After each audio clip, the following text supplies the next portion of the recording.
Team here, we are live. Hi, everyone. Welcome. My name is Paulina Cameron. My pronouns are she, her, and I have the tremendous pleasure of being the CEO of the forum. I want to thank you all for joining us today and welcome you to our 7th annual Odlum Brown Forum Pitch semifinal. We are thrilled to have such an incredible community from all across Canada and maybe beyond. We seem to have some folks come globally every year with us to support and celebrate the amazing women entrepreneurs who are sharing their visions today. At my last check, we were officially over 600 registered for the event, and we know you are joining us live, you are watching the recordings after, and that gives us a feeling of just how much energy and support there is for this community. I would like to begin our time together by taking a moment to acknowledge the land that we are gathered on. I myself am dialing in from Vancouver, BC, which is the traditional and stolen land of the Musqueam, Squamish, and Tsleil-Waututh nations.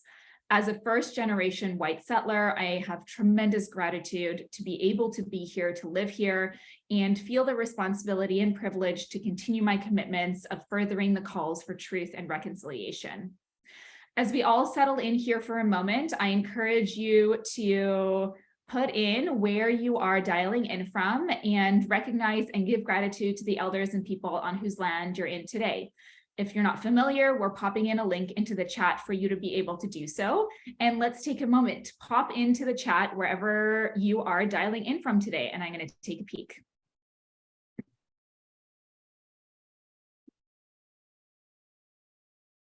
Oh, I'm loving seeing these all come in.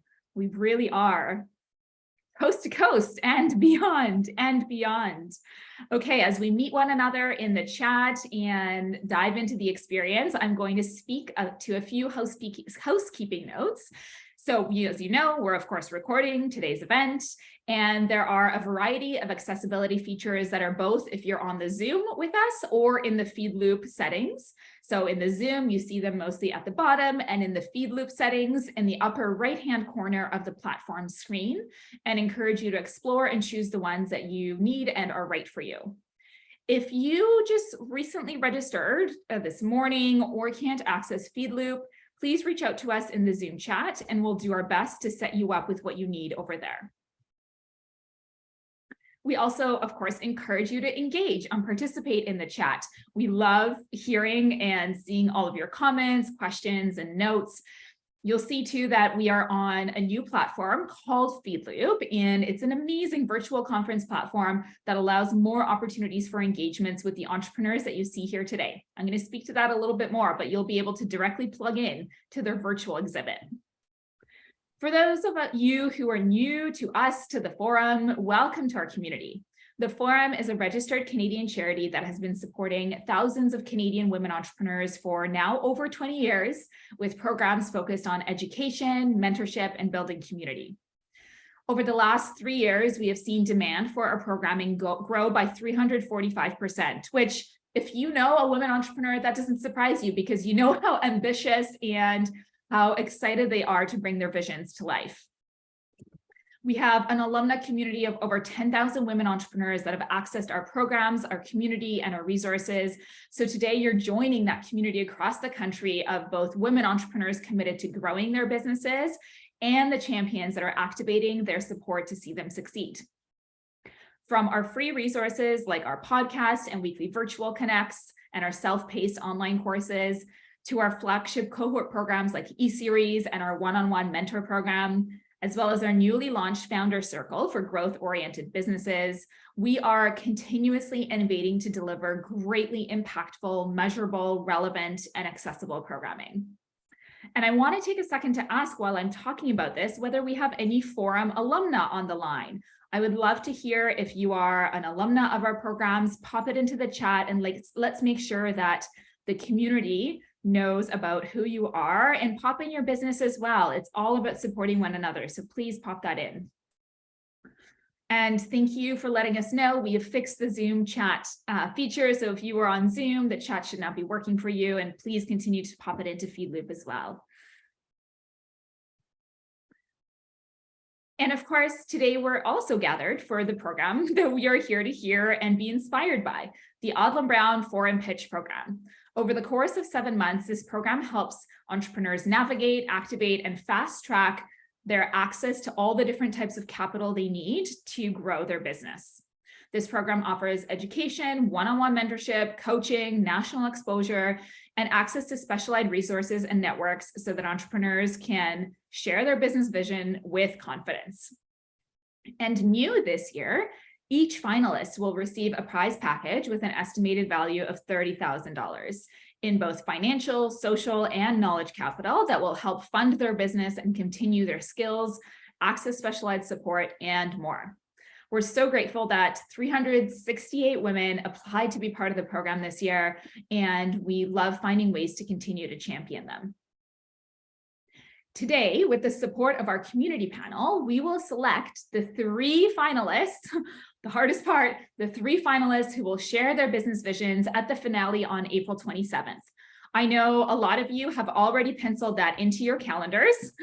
And if you haven't already, I encourage you to take a second to do so now. We will be in person again at the Fairmont Hotel, Vancouver, and we will be virtual, I was going to say across Canada, but really globally, for the virtual viewing as well. So pop it into your calendars and we will talk about tickets for that shortly. All right, I also want to take a moment to recognize and thank our many sponsors who make the Odlum Brown Forum pitch possible. You know, we talk a lot about activating community for our participating entrepreneurs, as well as for us as an organization. And truly, it's the support of these incredible partners that enable us to do the impactful work that we do. Our title sponsor is, of course, Odlum Brown. Our capital sponsor, Wheaton Precious Metals. Our community capital sponsors, Crisp Media, DLA Piper, Talk Shop Media, and the Corker Collective. Our research partner, the Women's Entrepreneurship Knowledge Hub. Our program sponsor, partner, and finale sponsors. Thank you all so very much. This year, of course, we are thrilled to have Odlum Brown come back as our title sponsor, marking this very important event and marking their 19th consecutive year of support for the forum. You heard me say that we're in our 21st year of operating as an organization, and Odlum Brown has been supporting us for 19 of those years, which is really tremendous. Thank you for the slides. Thank you. Thank you.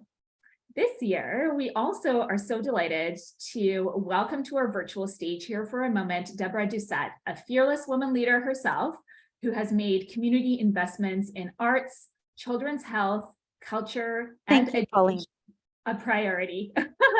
And yes, we have a few words that we're going to hear from Debbie. And we're so excited because this is also Odlum Brown's 100th anniversary. And so it's my pleasure to invite Debbie to our virtual stage here to say a few words. Thank you, Paulina. As the title sponsor of the Odlum Brown Forum Pitch, we're so excited to hear pitches from this wonderful group of women entrepreneurs. This group, representing from Fredericton in the east to Victoria out west, is addressing some of the biggest challenges we face today, protecting our oceans, waste reduction, inclusivity, and food scarcity, to name a few. This is why this event is so important. It gives women with a vision a platform to share their goals and a space to connect with others who can support them in achieving those goals. And the best part, we get to be part of their success by encouraging them, telling others about them, buying their products, or investing in them.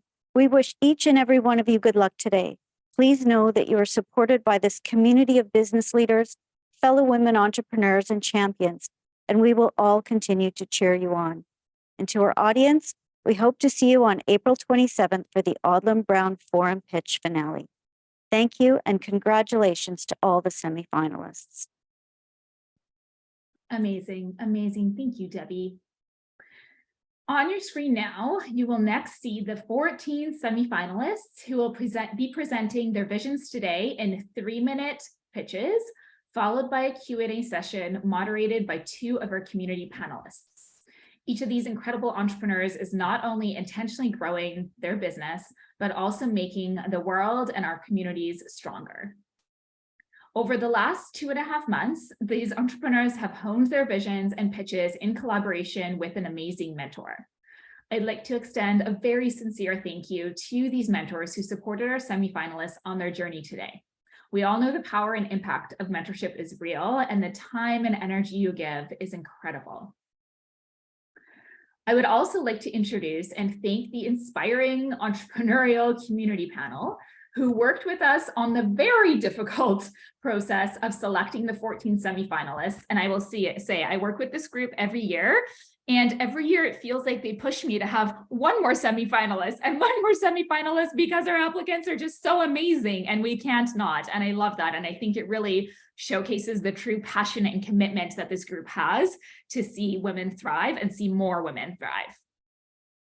They are also the ones who are going to be going off screen with me later today and will have the even harder job of selecting the 3 finalists. And we will have 2 of our community panel members, Genevieve Pinto and Melissa Allen, who will be asking our entrepreneurs questions live with us today. Thank you for that. I'll also take a moment to recognize the contributions of our incredible performance coach, Valerie Galvin.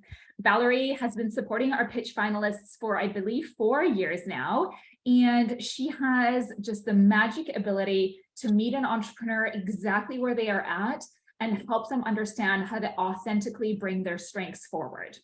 Thank you so much, Valerie, for continuing to support our work and support our entrepreneurs. So speaking of the actual finale, I have it from a very reliable source that there are actually only a handful of tickets left for the in-person gathering. Of course, our virtual show has unlimited seats and we'll be able to join, you'll be able to join there. And I believe they might only be 3 or 5 seats left for the actual in-person finale. So please feel free to head on over to the Eventbrite. We're popping the link in now. And as soon as the last ticket is snapped up, the waitlist will turn on automatically. Please do put your email and contact information in so that we can capture that as we work to see the art of possible and bringing the biggest community together to support you. Okay. All right. We are just about to begin. I'm checking that our slide businesses are there. So these are the amazing logos of the semifinalists who are going to be pitching and who have been working so hard over the last few months. And everyone who's on the line, this is the moment where I really want you to tune in. So this is where you're going to close your email for a moment. You're going to put your phone down. There's going to be breaks and opportunities to be able to do so. But grab your cup of water, and this is what I really want you to both hear and be present for. The Odlum Brown Forum Pitch Program continues to evolve, and one of the things that feels so important as we continue to do so is to harness both the intangible and tangible types of capital that can support an entrepreneur as they grow and thrive in their business. At the forum, we have a saying that we want to practice community as a verb. What that means is we want you to actually activate yourself and to pretend community is a doing and a being together.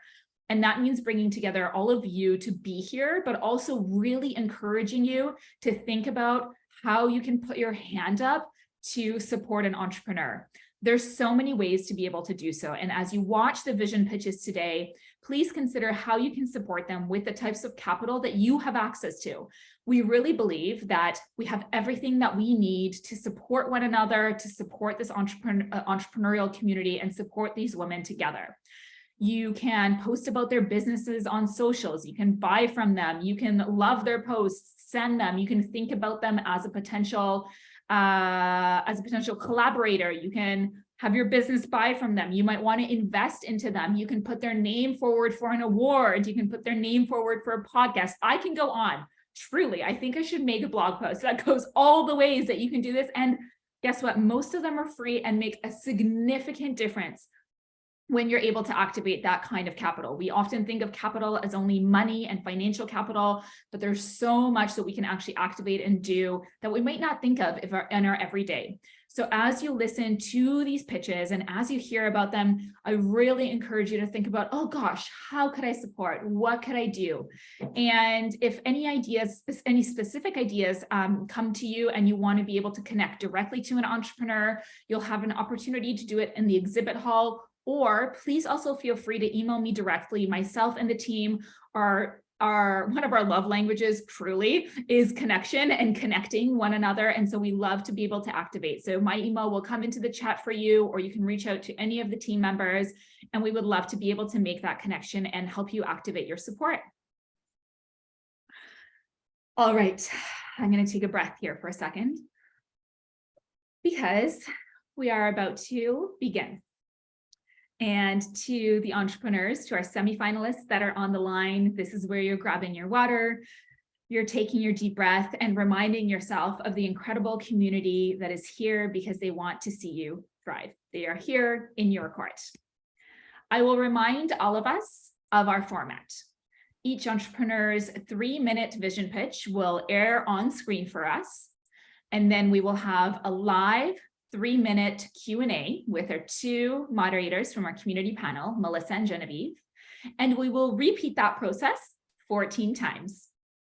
We will have a couple of video messages throughout the way so that you can have a moment to grab anything you need.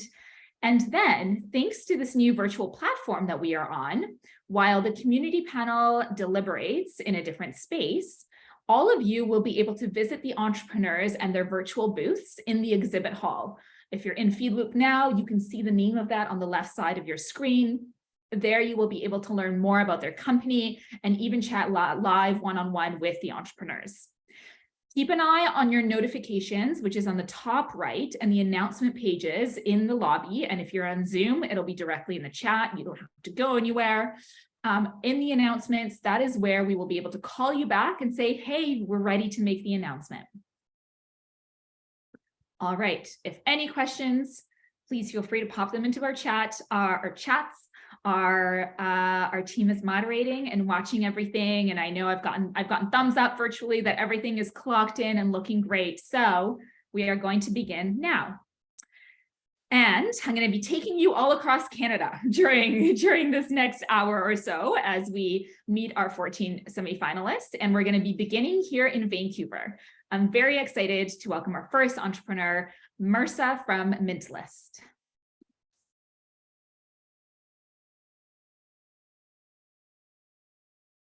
Hello, everyone. My name is Mirsa, and I'm the co-founder and COO of Finalists. I was born in Iran and came to North America for my PhD in microelectronics. After I graduated, I wanted to buy a car to celebrate. I saved for 3 years, and this was my biggest purchase ever. As I walked into the dealership, the first words out of the salesperson's mouth, "Where's your dad?" This experience happens to people like me every single day. Cars are the second largest asset for most people, and 76% of women, minorities, and new immigrants feel they are at a disadvantage at the dealership. And 86% of this group feel unsafe on sites like Craigslist and AutoTrader. Finalists solves this problem. We're the premier online marketplace to buy and sell new and used cars. Since we launched in 2022, we have built 200 partnerships with dealerships with $500 million worth of inventory. We grew from a team of 3 to 20 with 75% women and visible minorities. We're strong and diverse, and we have processed $20 million in transactions from people like you and me. Finalists works. Meet Jenna. Finalists helped Jenna sell her Honda. She received 82 offers in 30 minutes, trading it for a Porsche and saving over $7,000. This is just one example. Over 65% of our customers are women. Our platform uses artificial intelligence and data to bridge the gender gap in the massive automotive industry. Cars are a $1 trillion market with only 1% currently online. Our business model is simple. We charge dealers a transaction and a subscription fee. Finalists has been on a rocket ship from the start. We launched in 2022, and we're on track to exceed 1 million subscription fees alone this year. We have 90% margins, and 10% month-over-month revenue growth. We just secured a partnership with BCAA to offer Mintlist to its 1 million members. Mintlist is the first online marketplace for cars in North America. Unlike online dealerships like Canada Drives, we do not own the inventory and we do not compete with dealers. Already, we have the largest dealer network in Canada, with 10 times the inventory of Canada Drive and Clutch combined. With Mintlist, you can buy, sell, trade, lease, finance, insure, and warranty all in one place. Mintlist traction and patented technology has earned recognition in both in the tech and auto industry, including winning AutoTech awards next to BMW and Lyft. We've been lucky to win a lot of awards, but that's just a shiny part. Entrepreneurship is hard and requires a lot of sacrifice. What I love is impact and can't see myself do anything else. It's about time someone disrupted this industry with technology and made it safer and better experience for all. Join the future of buying and selling cars. Visit Mintlist today. Thank you. Thank you, Marissa. That was amazing. Loved hearing about your incredible growth and the impact you are making. All right, we're going to be transitioning to our 3-minute Q&A session with our 2 community panelists. We're going to be inviting them onto the screen, and folks, you will also be able to see a 3-minute countdown clock on your screen. We will start the countdown after the first question is asked. And once again, once the countdown clock reaches 0, we will start back to count up again, and we will gracefully interrupt you if we need to, but I know I can count on all of you for being on board with us. All right, I see you all on the screen. Perfect, thank you. And Melissa, you are going to kick us off today, please. So impressive, Marissa. Wow. My first question, in case I missed it, is have you entered other markets outside of Canada yet? Thanks for the question, Melissa. We just launched in Canada in 2022 last year, and we expanded from Vancouver to Victoria, Nanaimo, Calgary, and Edmonton. So US is next on the roadmap. So we're going there this year. Fantastic. And have you noticed any cultural differences? Or actually, you know what, before I say that, my next question is, what was the reception from the dealerships when pitching your tech? Especially you're pitching it as woman-based. Was there resistance? Were they open to it? Did they see the problem? Was it clear to them? That's an amazing question. So this is a very male-dominated industry. So definitely when I walk in the dealership, it's very different. At the beginning, there is definitely resistance. As you walk in the dealership, there's always skeptical. And when I talk about what we do, our pitch went from 1 hour to about like 8 minutes right now. Because as soon as you talk about the value prop, they have nothing to say about it. And we have built a product that I sit in front of the dealers and very confidently say, why wouldn't you use it? And there is no answer. There's no other product out there like that. And they get access to customers ready to sell their car and ready to buy. There is no marketing cost for them, and the customer is ready to go. So our pitch right now is about 8 minutes to the dealers, and we have a 96% closing ratio. Incredible, like well done. And you know, I think you're the right woman for the job because of your international lens. So speaking of that, when you start to cross the border and go into different markets around the world, how do you plan on adapting your strategy? You know, because just culturally, the reception might be different. There might be other challenges. Have you thought about that? Absolutely. So when we built the business plan, we definitely had going to the south before we go to east on the roadmap. And we have already started the partnerships with key players in the south, either for consumer onboarding or dealer onboarding, because this is a two-sided marketplace. The partnerships that we have in place for the growth and expansion to the states started before we wrote the Stitch-Up code. So we have already key industrial players from Carfax, Industrial Alliance, for dealer onboarding, consumer onboarding, all already signed in and working with us.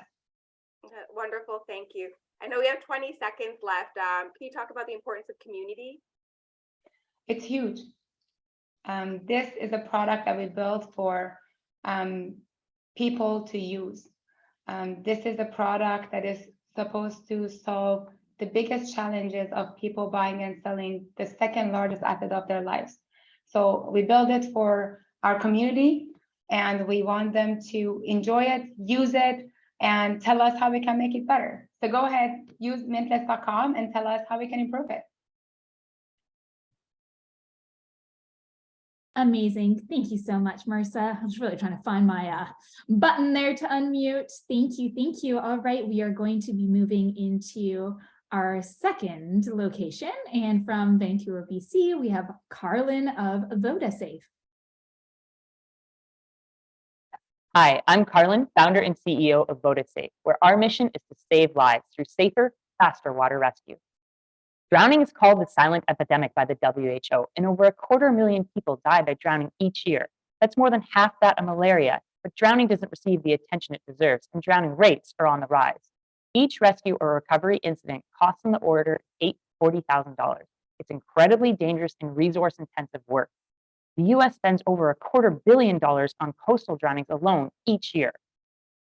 Our solution is AquaEye, a handheld sonar device that allows you to scan the area of a football field in 2 minutes and pinpoint the location of a victim. It costs less than 1 incident and has recovered victims in 5 minutes. Our app will allow us to capture global drowning data from which to educate communities not only on the cost of rescue, but on the cost of loss and provide a solution. We currently have a recurring revenue plan that allows our customers to service their units on an annual basis, but the app will allow them access to further features such as data management and allow our team to capture data on product use. Looking at our market, we have 3 customer segments. We started by selling to individual organizations, early adopters who were eager to bring new technologies into their rescue protocols. Once we had captured enough testimonials and use case data, we expanded into key accounts. Statewide organizations were hugely influential in the adoption of rescue protocols, including disaster response. Traction at the state level will give us access to the public safety market, where AquaEye can become to rescue what the AED has become to CPR. We're currently selling into 11 countries, 40 states, and 8 provinces, and have targeted 5 new markets for this year. Our customers are talking. 25% of our closed business now comes through referrals, and that percentage is increasing. When it comes to repeats, we have customers who have budgeted for 1 AquaEye every year over the next 3 years, and those who've been able to equip every vehicle in their fleet with AquaEye right away. Deal size continues to increase. Our team of 11 is small but swift. My background in lifeguarding and microelectronics brought the product to life with a strong focus on customer experience. Having worked with Patrick, I knew his engineering background would carry the product through the growth stages of manufacturing. Eric joined in 2021, and his focus on customer compassion has not wavered. He's led sales teams from 0 to 10 million in run rate, and his experience has been pivotal to VodaSafe's success. We broke even last year and are now fundraising to land and expand our market more quickly, reach profitability in 2024, and an EBITDA of over 6 million in 2025. We're raising 2 million to help increase our manufacturing capacity and buy parts in larger volumes to push our margins further. We also need to complete the development of our app and accessories and ensure our story is being told around the world. Help us save lives through safer, faster water rescue because tragedy is avoidable. Thank you. Incredible. Thank you so much, Carlin. We are going to be bringing up yourself. We're going to be bringing up Melissa. We are going to be bringing up Genevieve. And we will be beginning our 3-minute Q&A very shortly. Just clicking here in the background in our digital hallways. One moment, one moment.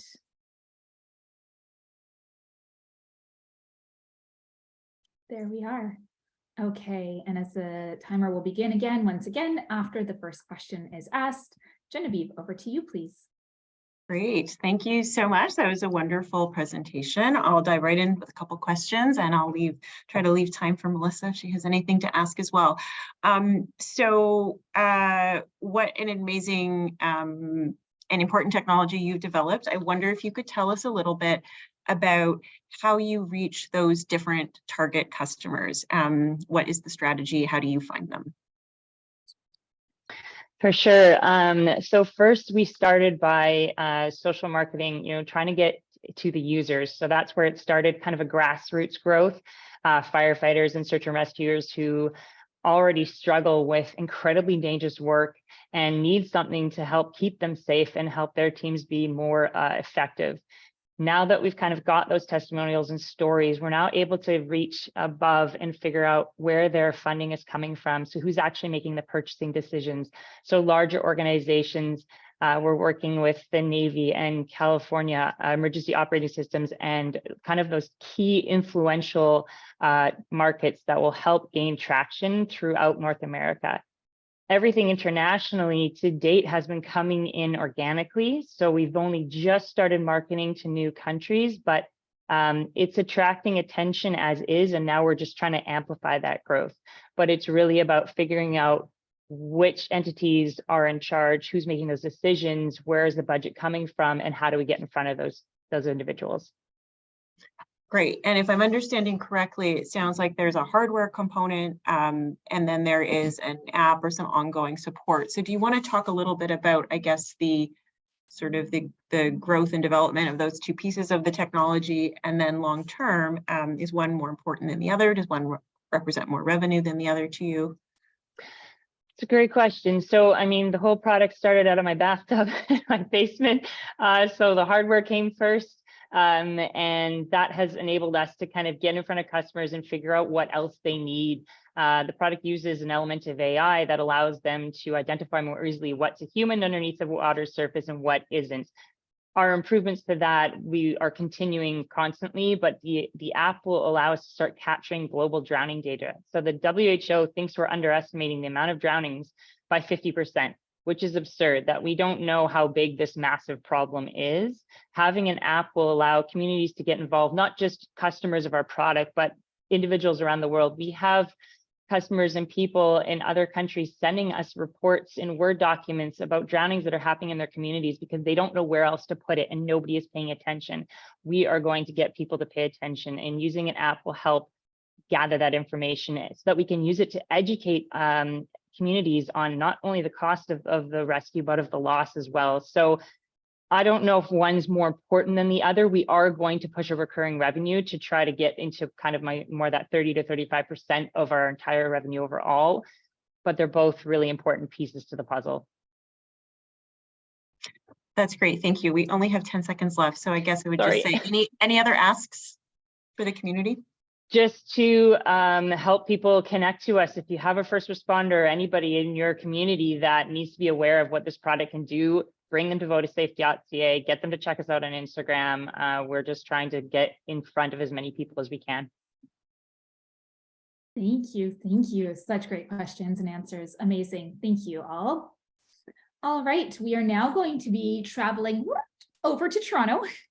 And from Toronto, we're going to welcome to our screens Neha from Switch Grocery. My name is Neha Chernolia. I spent the first 13 years of my career in accounting and finance, and the last 6 years building a food company. A busy career and long hours meant eating healthy was a huge challenge for me, like it is for many Canadians. I get it.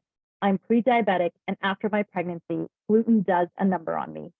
I kept finding myself bringing foods home from the US, so I decided finally to make my own food products. This is where I learned just how undemocratic the grocery industry is. Small, innovative food companies cannot get their products out to Canadians easily. It takes 8 to 10 years to get your product on the shelf, and even then, up to 88% of food businesses fail. Canadians need more options. Dietary needs like mine are growing fast, whether it's diabetic, vegan, low carb, dairy-free, or more. This is why I started Switch Grocery. We're a highly curated and customer-focused online grocery store for Canadians, offering unique and healthier food products. How are we different? The grocery industry is an old industry, and there are 20,000 new food products being created every single year. Number one, we're the only store in Canada to carry specific US brands. Remember the brands I brought back in a suitcase? No one else has these products. And that leads to an incredible halo effect for smaller Canadian brands starting out. Number two, if we don't eat it, we don't sell it. Our diverse team of 6 represents Canadians' eating habits. Number 3, we build community. Imagine walking out of a grocery store with an invite to a live show where we cook, taste, try the product, or interview the founders. Well, we do that every single week. Our customers love us. Julie says, quote, Switch Grocery is helpful for our family as sourcing healthy and clean diabetic items is difficult here in the North. Our suppliers love us. We give them access to the most important thing, customers. After launching on Switch Grocery, Keto Chow's Canadian sales grew 20 times, and this helped amplify the Canadian brands we carry. Canadians are looking for an alternative grocery store experience, and traditional retail isn't providing that. The stat that I'm most proud of on this slide is that 53% of our suppliers are women-led. In the past 6 years, we have raised $250,000, and that has taken us from 320 orders in 2017 that I packed myself to 7,600 orders in 2022. We are on track to achieve 1.25 million in sales this year. We are leveling the playing field for food businesses by democratizing the food industry. Today, I'm asking for your vote to help Switch Grocery become the grocery store that breaks the mold, that brings diversity, choice, and health to more Canadians. Thank you. I'm excited to take your questions. Oh, amazing. Thank you so much for sharing everything about Switch Grocery. You know, it's incredible that through a business, you're able to support other businesses, other Canadian businesses, and other women-led businesses. I loved learning that 53% of them are women-led. Incredible. Thank you so much for sharing. And to begin our Q&A, over to you first, Melissa. Incredible traction so far. And, you know, I've worked at League of Innovators with platforms in our marketplace that are geared towards introducing amazing new products and smaller growing businesses to consumers who would love and need them. And often where people get stuck is they build a beautiful platform, but like onboarding the consumer side of the marketplace. So what has your strategy been to date for getting new consumers to your platform?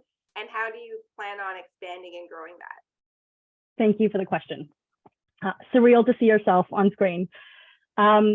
So the way that we started the company was organic. So 5 years ago, we just went out on Instagram. I started posting, and that served us really well for the 2 years. So as you saw, we had small sales in the beginning, and then we really went digital. So we had an investment from Clearco. We had some money from BDC, and we were able to go really hard on digital ads at a very good time.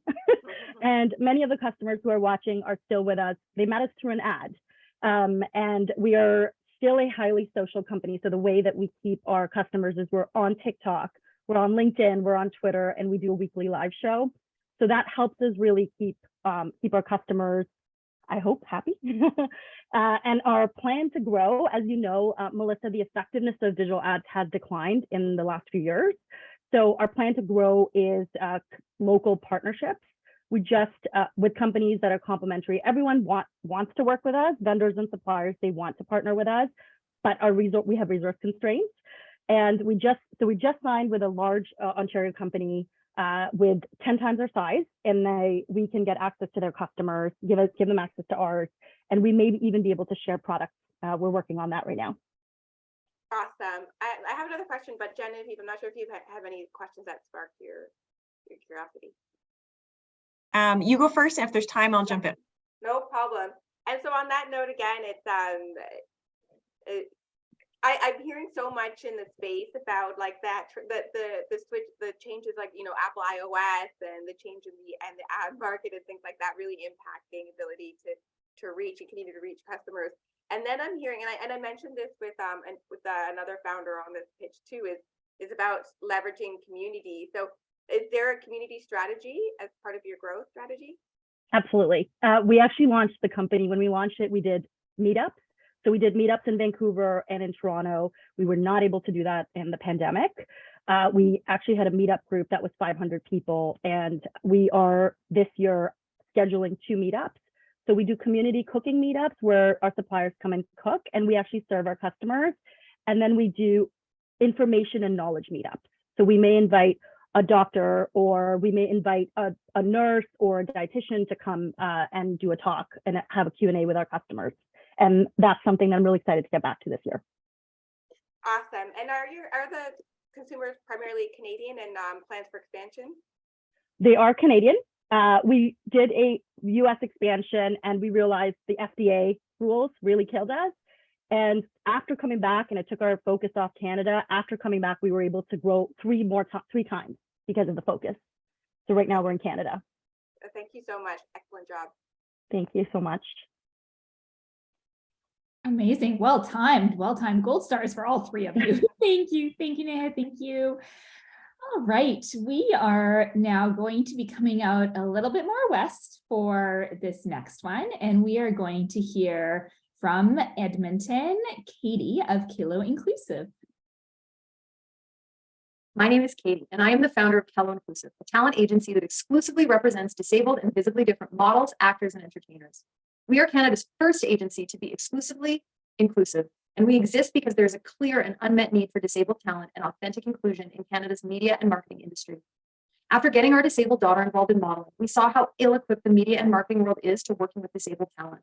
Without question, there is a massive industry gap that exists for fair, professional, and authentic representation of disability in media. Authentic representation of minority groups in media is unquestionably important, and our world has come a long way in terms of racial, sexual, and body size diversity.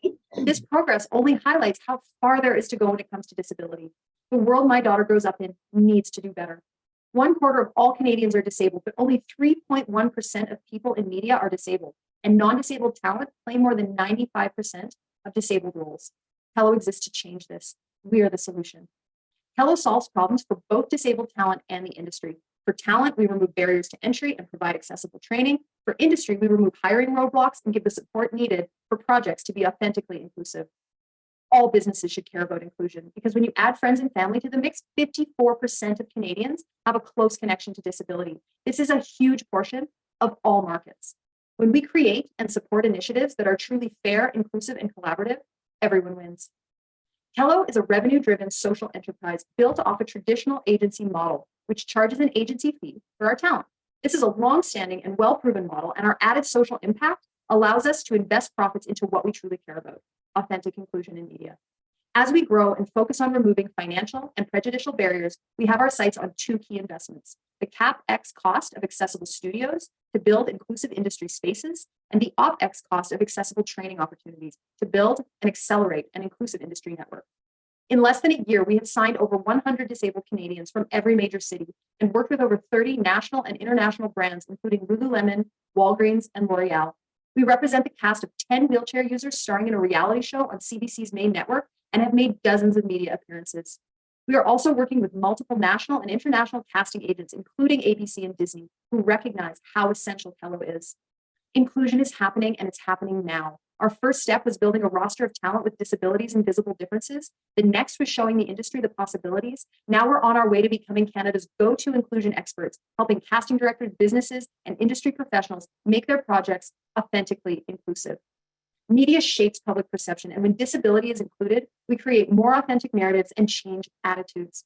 It's 2023. Disability is not sad, stigmatized, or scary. It's sexy, sophisticated, and sought after. And your vote today means we are one step closer to a world that celebrates and benefits from authentic inclusion. Thank you. Sexy, sophisticated, and sought after. Wow, well done, Katie. So amazing to hear about the impact you are making and how you are bringing that to life. All right, we are going to bring up Genevieve and Melissa here and begin our Q&A with you, Genevieve.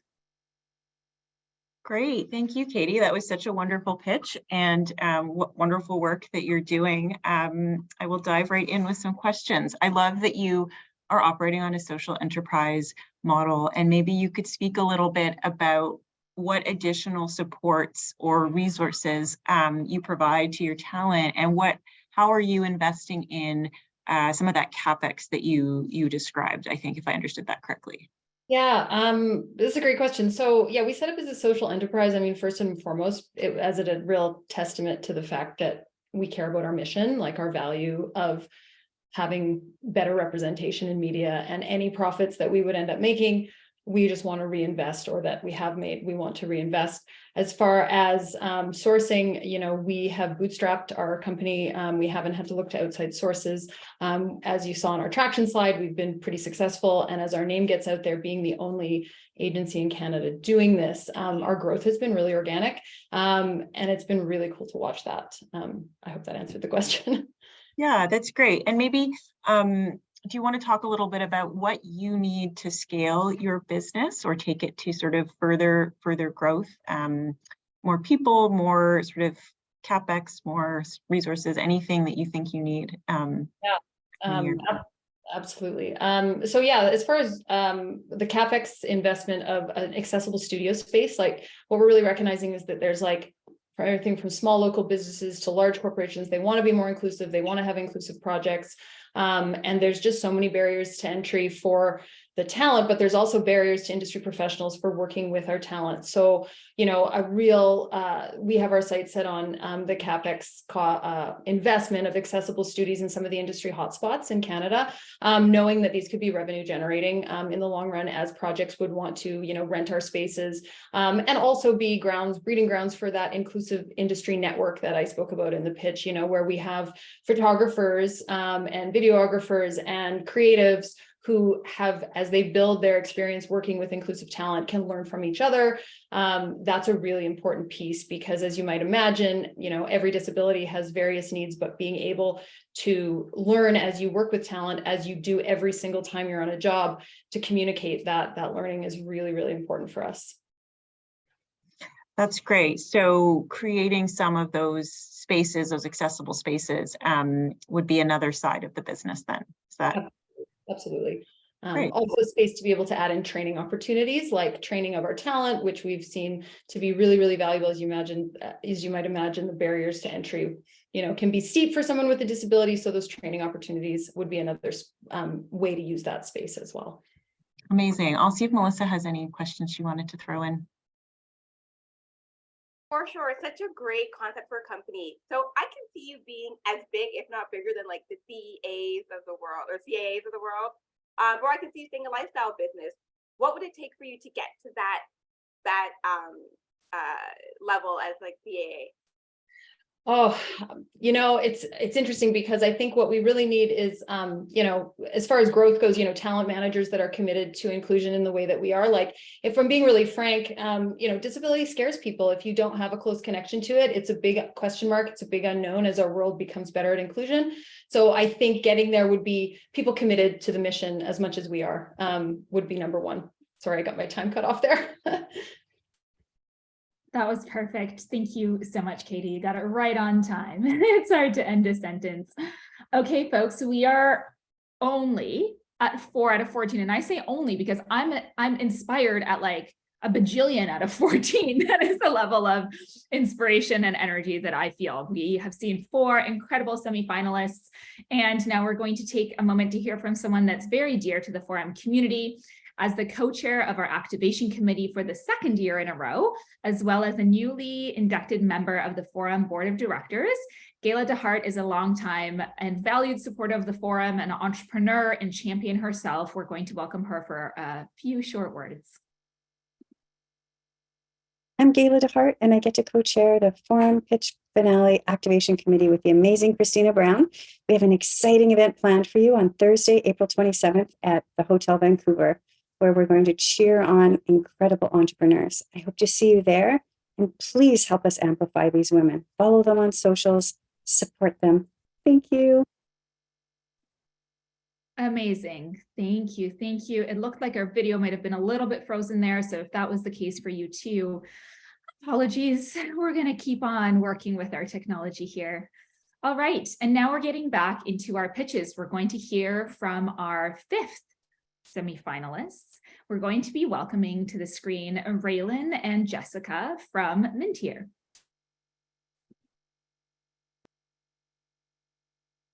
Hi, everyone. We are Jessica and Raylan, the co-founders of Mintier.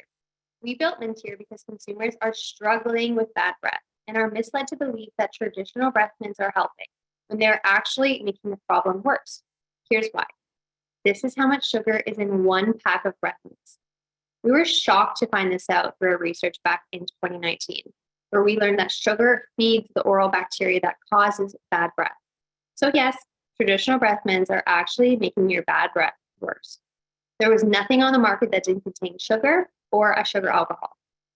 Introducing the Mintier Breath Serum. We created the ultimate solution that combines oral care with holistic wellness. With over 17,000 units sold in our first 12 months in business, you might recognize us from some of the organic features we've been covered on in the last year. The product truly speaks for itself, with actual benefits and instant results on your oral health and on your breath. The global oral care market is growing at a compound annual growth rate of 5.6%, from $32.1 billion in 2021 to reach $44.5 billion by 2028. The market is merging oral care into self-care, beauty routines, and wellness, which is why our mission is to modernize oral care routines to prioritize holistic wellness. 2022 was our first year in business, introducing a first-of-its-kind product to market through B2C, Amazon, direct channels, and recent distribution. We're scaling quickly with increased demand for the product, resulting in national distribution and US expansion in 2023 and 2024. We are so excited to build out our product portfolio with innovations launching this fall. There's a new conversation happening, and it's all about bad breath being a thing of the past. Our community is sharing their increased confidence on first dates, business meetings, and you can tune into the conversation on TikTok through #Mintier. We take this a step further and give back to the global dental relief in order to support mission trips to provide oral care to developing. We're investing in our growth through 5 main channels. Marketing is to get Mintier in the hands of consumers who are excited about self-care, wellness, and beauty routines. Our inventory is a substantial portion of our growth in order to support current product demand, as well as innovate in the category of oral wellness. We're developing quarterly partnerships with in-person activations and trade shows to support distribution.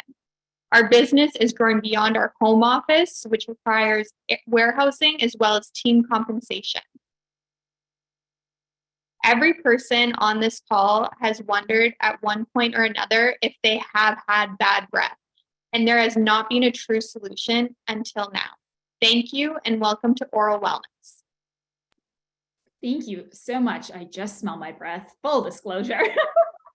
just in case. And I had no idea about the sugar contents. I'm so glad that you exist now, and I can't wait to get my hands on some of it for myself. All right, we are ready to begin our 3-minute Q&A with our fifth pitch semifinalist. Over to you, Melissa, to begin. Awesome. Great presentation, Jessica and Raylyn. Love it. I think so. I know that you both have a really strong sales and e-commerce background. Can you tell everybody the story of your first big grocery store sale? Yeah. You know what I'm talking about? Yes, tell that story. So actually, we met working at a popular tech startup that many of you may be familiar with. It's ClearBank, now known as ClearCo, founded by Michelle Romano from Dragon's Den. So we met working on the sales team there and then had the idea for Mintier. And then fast forward, we did an accelerator program and got access into the Sobeys local program. So we actually decided to quit our full-time jobs the same day that our line run was done. We were like, okay, we've invested all of our time and money into this business, and now we have literally my garage full of product. What are we going to do? We quit our full-time jobs that same day. We drove to a Sobeys and we pitched the store manager on the spot.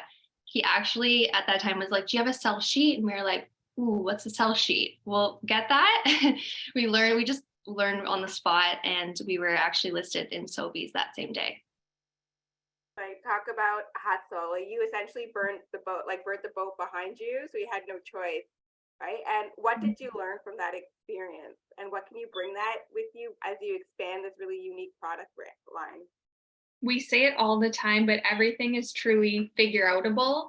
And although we come from a sales and marketing background, we didn't know sales in grocery stores or sales through distribution. Those are things that we've had to learn on the go. So just being very curious and asking questions, as well as connecting with other founders. Like we've connected with some who are also on this pitch, and people are so genuinely helpful and they want to see you succeed. And that way you can also not make the same mistakes that we made or someone else made moving forward. Awesome. I don't know, Genevieve, do you have a question? Yeah. First of all, I can't wait to try the product. Do you make it yourself, and do you find any challenges working with oils in a category where, you know, the format people are used to sort of dry mints or gum? Has that presented any challenges, I guess, either on the manufacturing side or on the sales side? Yeah, we do co-manufacture, and everything is made here in Canada, actually here in Ontario where we're based. It actually took us almost a year and a half from the idea to product formulation. And that's mainly because we didn't know that you need a sugar or sugar alcohol to create a product like Mintier, because it needs to be, sugar is the binding ingredient. So in order to completely remove that, we had to be oil-based. So we did hire a food chemist to kind of help us formulate that. And then from there, it was just a matter of sourcing really high quality premium oils, in which we were able to do and bring that to our manufacturer. So we've pretty much been hands-on during this entire process. That's great. And last question, do you think it's going to be on shelves? Can we find it next to the gum, next to the mints, or is it more in the toothpaste aisle? How do you navigate that? We're testing both placements right now. So you can find us in a lot of oral care sections, but also at a lot of checkouts, because it can be an impulse purchase, especially remembering on your way out, I got to have fresh breath after I'm grabbing all these snacks or what have you. Awesome. Great job, guys. Thank you. Thank you. Definitely the better last minute purchase than the usual bag of chips that I get. Amazing. Thank you so very much. All right. We are moving to our sixth semi-finalist. We are going to be going over to Calgary to hear from Lords of Need Technologies. 200 pounds of bread would make a massive difference in the lives of thousands of families struggling to put food on the table.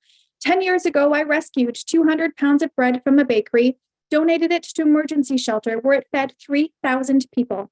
And this experience completely changed my life. I started to think about how we could mobilize people across the city to visit the hundreds of stores that were throwing away perfectly good food every day, because I knew there were people that needed it. Fast forward a decade later, I grew one of the largest food rescue charities in Canada. What started with 200 pounds of bread has become more than 2 million pounds of rescued food. We had food donors knocking on our doors, and we couldn't find a software that was tailored to our perishable food redirection needs. So we built our own. I needed to take this software to the next level to help scale the impact for other food rescue organizations. I stepped down from the charity, purchased the IP, and started Need Tech. Globally, we waste 40% of the food we produce, while families around the world go to bed hungry. We do not have a food shortage problem, we have a food logistics problem. Our solution is a platform that enables simple food recovery through an app made for charities and nonprofits to meet the global challenge of food waste.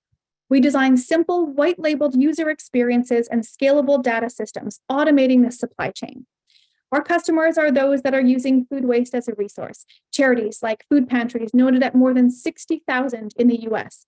80% of the charities are using pen to paper or apps that are trapped within a charitable structure, unable to respond to the growing demand of food waste.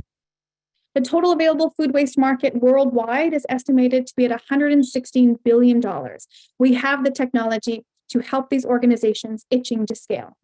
Now is the time. Food waste being sent to landfills is tripling, and 5 states have made food waste illegal. Retailers must donate their food.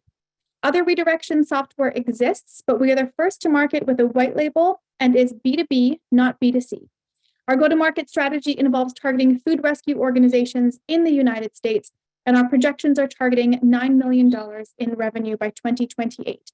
Our founding team consists of a seasoned app developer, a business analyst, and a geomatics engineer. My formal training is in urban planning, and over the last 15 years, I founded 6 diverse ventures. Today, the tech is being used by 5,000 users. We also have landed our lead investor with the University of Calgary, and we are halfway completed our pre-seed round to commercialize. When I was growing up, my parents worked multiple jobs so that they could put food on the table. We weren't in a position to waste food. Today, I want to make sure we can increase food access through technology. Thank you for having me today. We want to activate your capital to build a better world. Lords, thank you. I'm so inspired by the work that you were doing. It is so incredibly needed. And congratulations on your halfway to the raise so far and the amazing traction you've had to date. That's really, really incredible. All right, we're going to begin our Q&A, and over to you, Genevieve, please. Yeah, thank you so much. That was a great pitch, and I'll dive right in. Can you tell us a little bit about who is the paying customer? Is it the food, the sort of the charities, and does that present any unique challenges in terms of their budget for new technology, and and sort of how do you plan to scale on that side of the business? Certainly, yeah. Thank you for the question. So that's definitely the first part of our customer segment with the technology. It's the world that I've been in for the last 11 years and definitely what I know and what I can sell. So we're looking at those sort of food pantries, 60,000 plus in the United States and a few thousand in Canada. Currently, some of those organizations are using software already. And so there is, we know, some budget there. There's sort of two parts to the sort of financial aspect of that customer acquisition. One is sort of intro fee, which we know that many of these organizations have paid to build a software or to use a software, and then a monthly subscription fee. And so that's sort of how we kind of get to our growth levels. The other part of our customer segment that we're really exploring outside of the charities and nonprofits is sort of that vendor side. And so how can we provide that data and ensure that sort of large corporations like sort of the Sobeys and Safeways of the world, but also your neighborhood grocery store can really understand their shrinkage, what they're donating, so that we can sort of prevent food waste from happening in the first place. Great, I'll pass it to Melissa. Great, thank you so much. Nice to meet you, Lourdes. Could you speak about your previous experience? I know you mentioned it, working in the food waste reduction space, in the food insecurity space. I'd love to hear more about what you've done in the past. Sure. So I started 10 years ago, 11 years ago now, my goodness, it's a new year. I started a food rescue charity just from picking up food on my own. That grew under my leadership over the last 10 years to one of the largest food rescue charities in Canada. So I'm not part of them anymore, but they redirect about 10,000 pounds of food per week over 3 provinces, and they use the software that we developed within the charity. In terms of sort of the food security space and food access space, sort of dedicated my career, my sort of not traditional path in food systems. So I started a mobile grocery store that brings healthy food access into marginalized and vulnerable communities here in Alberta, and started piloting a pay what you want model for folks that need some flexibility in accessing groceries. And then, of course, on the tech side with Need Tech, hoping to scale our impact and our growth through the technology in food system work. Awesome, lots of fun experience. Amazing, great job, thank you. Thanks for having me.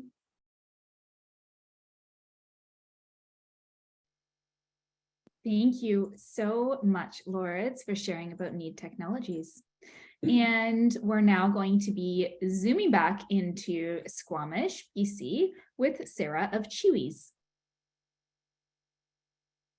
Hi, everyone. My name is Sarah Goodman, and I'm the CEO and founder of Chewies, and I'm so excited to be here pitching for you today. A huge amount of food is going into Canadian landfills each year, and much of this food does not need to be wasted. Since Chewies' launch in 2021, we've already diverted over 26,000 pounds of food from landfills by using the skin, core, and rind in our chips. We're based in Squamish, British Columbia. We're certified women-owned and operated, and we're growing fast. I started building Chewies when I was exiting my role in tech.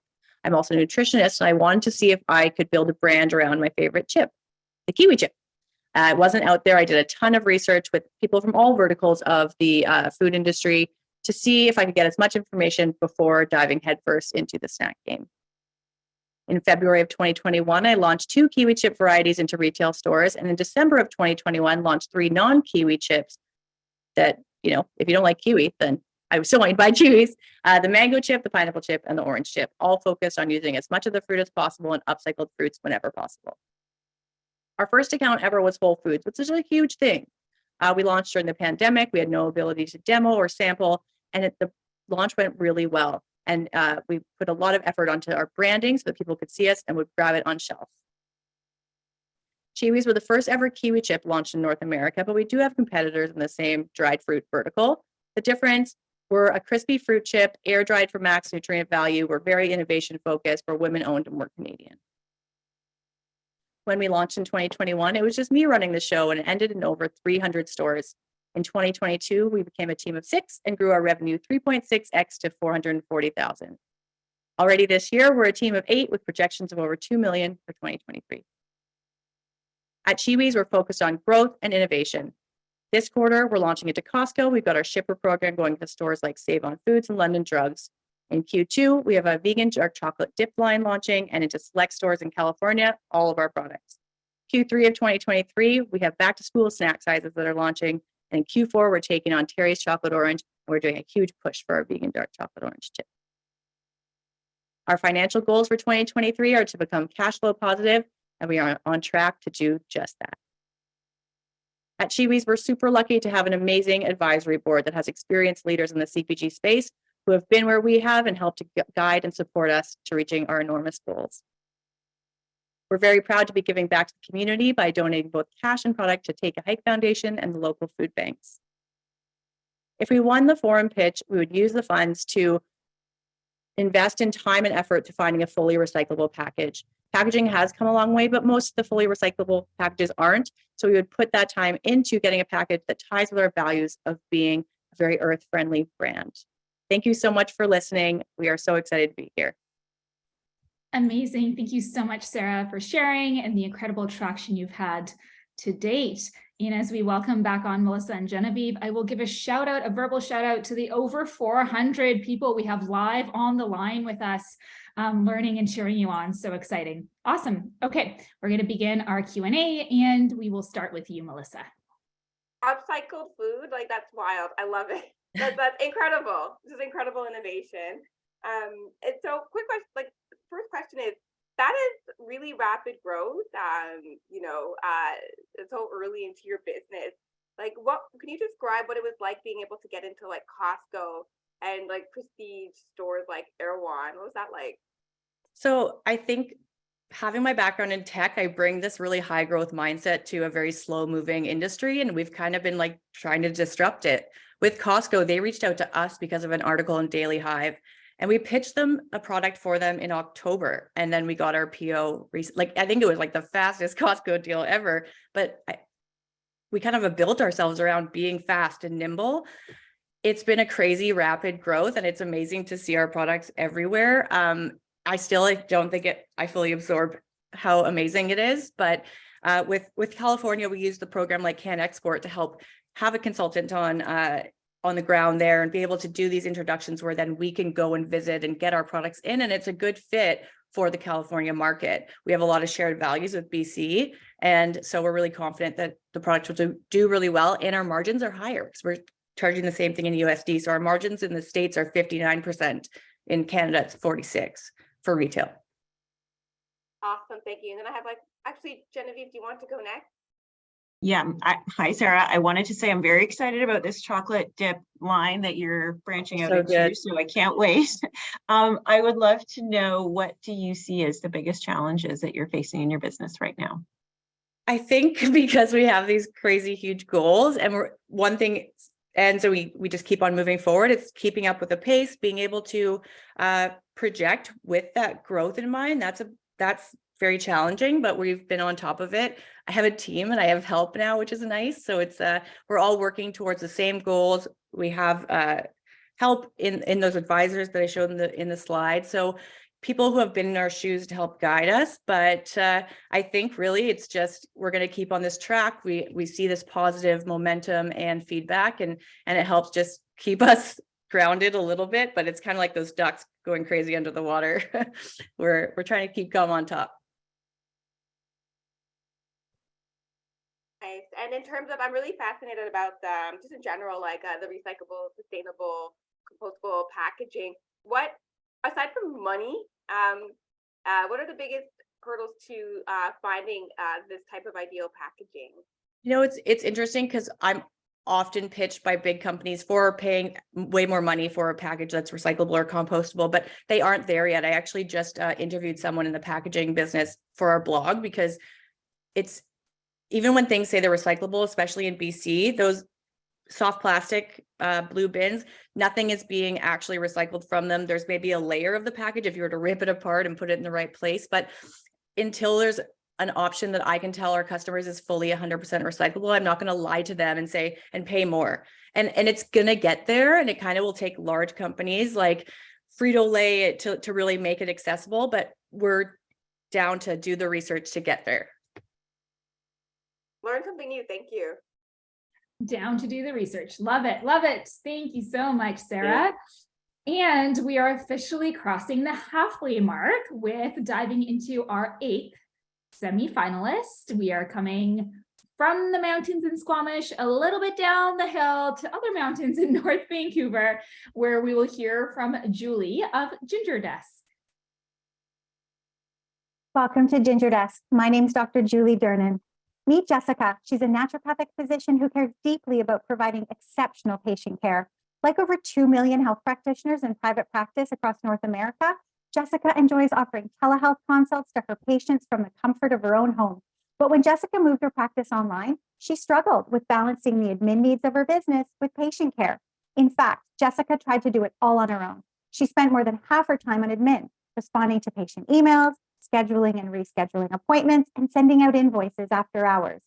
That is until she found my company, Ginger Desk. We provide virtual admin power to health practices. And today, Jessica manages her thriving telehealth practice, has efficient digital workflows, enjoys a 300% return on productivity, and is scaling sustainably. My name is Dr. Julie Dernan. I'm a naturopathic physician with 20 years experience in practice. Telehealth is a growing global industry, and it's here to stay. Now, 3 years since COVID forced allied practitioners like NDs, therapists, and more online, 54% of these practitioners' visits continue to be offered remotely, and virtual adoption is growing at 19% annually. But there's a huge gap. Small-scale clinics and solo practitioners like Jessica aren't set up for a virtual workflow, and this is our opportunity. Ginger Desk's virtual admin solution is disrupting healthcare. We are hiring, training, and managing virtual medical office assistants to work within our unique purpose-built model, supporting health practices all over Canada and the US. We allow practitioners to serve twice as many patients as they have in the past. We offer patient outreach over text, email, and phone, custom digital workflows, one-on-one support from expert EMR users, all while meeting the requirements for privacy and confidentiality. My team of 25 and I have a goal. It's to make the pains that come along with managing a telehealth practice disappear. And Ginger Desk isn't just a dream. We are succeeding at this today. We cost 1/4 of what practitioners would normally spend to hire, train, and manage conventional medical office staff. And we've been profitable since month 1. Ginger Desk is a subscription business with sustainable recurring revenue. As our practices grow, we grow. And we're growing fast.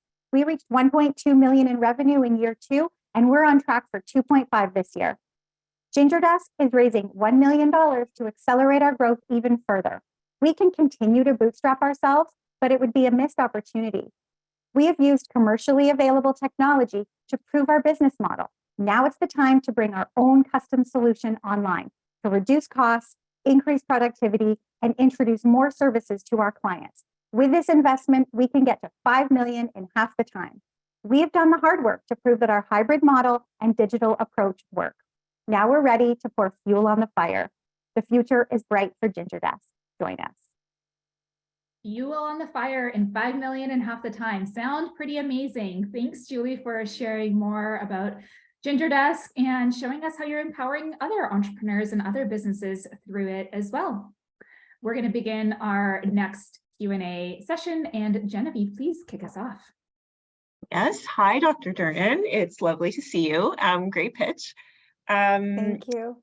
I would love to understand a little bit about how the digital solution and the virtual admin offerings that you have work alongside maybe the traditional in-person consultations and visits that I assume many of your customers still will offer, or is it 100% virtual only practices that you support?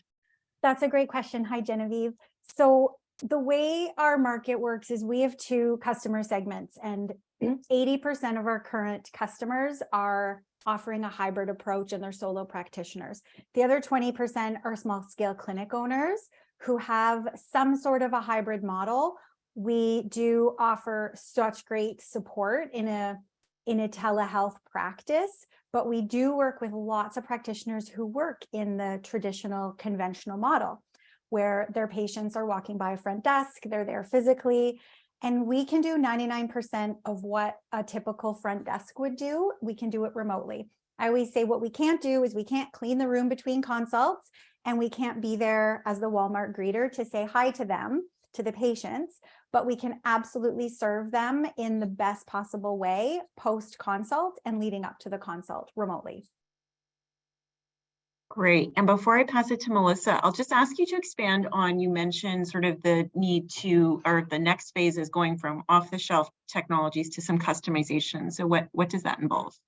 That's been our big goal over the past year. So we're using our tech stack we use 7 different EMRs right now. So the charting softwares that the doctors use, we use those. And then we have a proprietary matching process that we use a lot of Google Sheets for. So we've got Google. We also use HubSpot for client notes and for a pipeline. We use Humi for HR. We use Teamwork for time tracking. So we've been able to become tech enabled, and we've been able to leverage commercially available software until now. We can increase our productivity by 30% by building out our own dashboard that's able to help our VAs manage practices more effectively, but also manage more practitioners at once. Awesome. And for this raise, I'd love to see what's your goal, best case scenario for Ginger Desk in 5 years and in 10 years? Amazing question. 5 years, we aim for 2,000 clients. We have 125 clients right now. We're looking for 2027, 4,000 clients, which would take us to 400 VAs, virtual assistants. And then 10 years, I mean, we're looking at doubling year over year. We're at 100% growth rate right now. Awesome. And that's going to be global or North America? That's the dream. I mean, Awesome. We first need to dominate North America, and then we've got Australia, UK, and Europe that Awesome. would be easy for us to capture. Great. Thank you. Thanks. Amazing. All of the places growing. Congratulations. Thanks. Julie, Dr. Durnan, thank you. Thank you. Okay, folks, as we switch our screens here, and now that we are more than halfway through, we are going to have a moment and hear from our second Activation Committee co-chair. She has been an incredible supporter of the forum for, gosh, many, many years, and her energy and enthusiasm just really uplift all of our spirits. So from our second Activation co-chair, please welcome Christina Brown. Hi, it's Christina Brown. I'm a co-chair for the Forum Odlum Brown Pitch Finale. And I'm here on location in the ethers, and I'm just going to give you a little bit of a sneak peek. Through these doors is where you're going to come for the reception. And this year we have a huge forum showcase where you're going to meet women entrepreneurs from our past and our present, and you're going to actually see their companies and how they're activating their communities.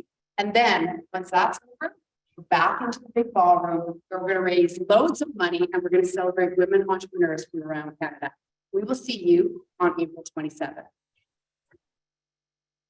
Amazing. Thank you, Christina. And see, folks, it pays to be live. It pays to be tuning in because you just got the biggest sneak peek at our new and exciting addition that we are adding this year to the finale that nobody else knew about. So in case you didn't miss it, in case you missed it, and I'm going to repeat it for you, we are adding a new entrepreneur showcase to our in-person and then news to come about our virtual edition. It'll be an amazing way to get closer to our community, to meet women entrepreneurs in real life, face-to-face, digitally, through a platform, and actually get a real feel for the work that we are doing. You know, when we're all here listening to these stories, I think we can attest to this is where the magic is, and this is where the connection and energy happens. And we want you to have opportunity to meet every single one. And my goodness, I can tell you, if myself and the team could like buy out all of Vancouver and Toronto and like a city in every province and have you meeting all of the amazing women everywhere, we sure would. We sure would. So we're going to take it one step closer, and at this year's finale, be bringing a really exciting, really energizing, and really connected community showcase to you. So you're the first on the line to hear this sneak peek. You can keep it a secret, tell people, we'll let you decide, but just so you know, you are the first. So that is one of the benefits of being live on the line and listening. All right, we're going to get back into listening to our incredible entrepreneurs with our 9th semi-finalist. We're going to Toronto and Vancouver, where Moish and Kelly are going to be telling us all about Quill. My name's Mevish, and I'm one of the founders of Quill. Before we begin, let's start with a question. Do you know what shipping looked like for your grandparents? A courier would drop off a box, they'd open up their parcel, and throw away the packaging. Do you know what shipping looks like today? It's exactly the same, except with 10 times the volume. Our homes have turned into mini warehouses, and our recycling bins are overflowing. How is it possible that nothing has changed? What if we didn't have to throw away our empty packaging? What if we could just send it back? That's Quill. We're reusable and returnable packaging, and we're the way shipping will work in the 21st century. Our model is simple. Brands order Quill's reusable packaging. Customers have the option to upgrade to Quill at checkout for a fee. If they upgrade, they receive their order, unpack, and drop off their empty Quill bag at any Canada Post mailbox, free of charge.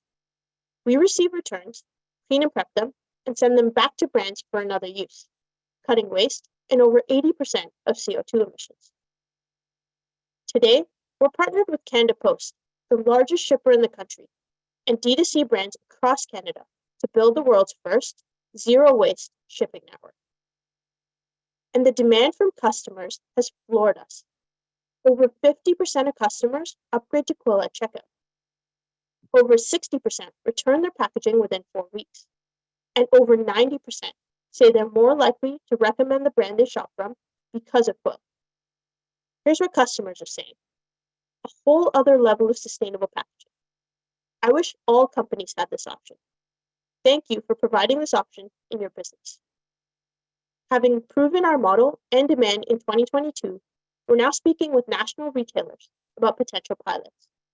And that's just the beginning. Our vision is to redesign e-commerce logistics in a way that's better for brands, customers, and the planet. We're starting with packaging for the North American apparel market. With just 3% of the market, we'll reach 100 million in ARR. Through packaging, we're talking to brands and consumers and finding ways to cut shipping emissions as well. We've already started piloting our first offering in this space, Buy with a Friend, encouraging customers to shop and ship with friends. It's a massive vision, we know, but we're the right team to build it. Our team has experience redesigning supply chain and ops for global Fortune 500 companies. Here's how you can help. As we scale, we're looking for introductions to sustainable Canadian brands so we can 10x our network, and capital to support us in scaling our inventory and warehousing. Thank you. Amazing. Thank you. So good to hear about your growth and scale. Thank you so much for sharing more about Quill. All right, we're going to bring up Melissa and Genevieve. I'll just give us a second. There we are. And Melissa, please kick us off. Thanks, Mewish. You're solving a massive problem. Nothing like hurts my brain, my eyes, and my heart more than seeing piles of Amazon boxes. So, like, fantastic. How soon, because I really want this to grow quickly, how soon will you approach and onboard other postal and courier services?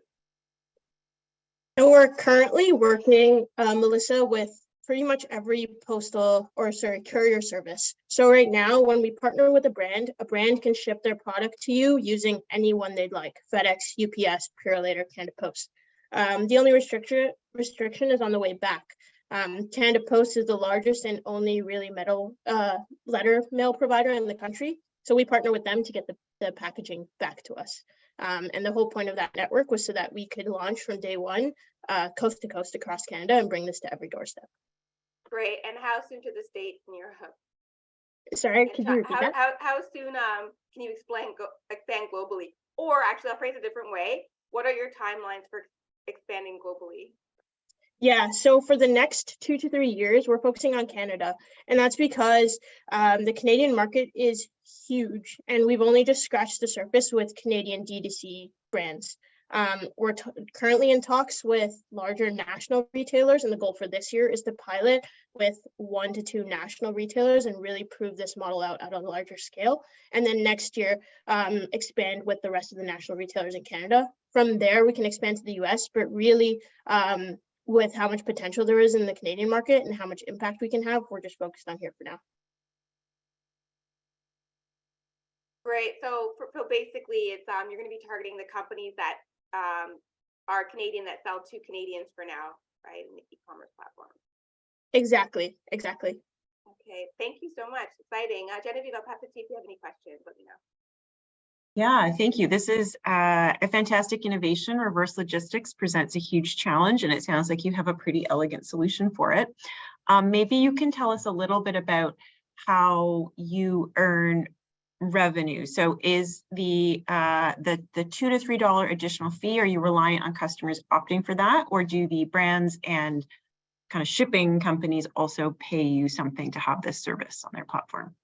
Yeah, it's a great question. So the way that we built ourselves is our main buyer is the merchant or the brand. So we sell packaging to brands pretty much in the exact same way they purchase packaging today. As a brand, you'll order inventory of quill bags at the beginning of the month, and you'll pay for them directly to us. You'll pay about $3. What we've then done is we know packaging is more expensive than your regular compostable or recyclable bag.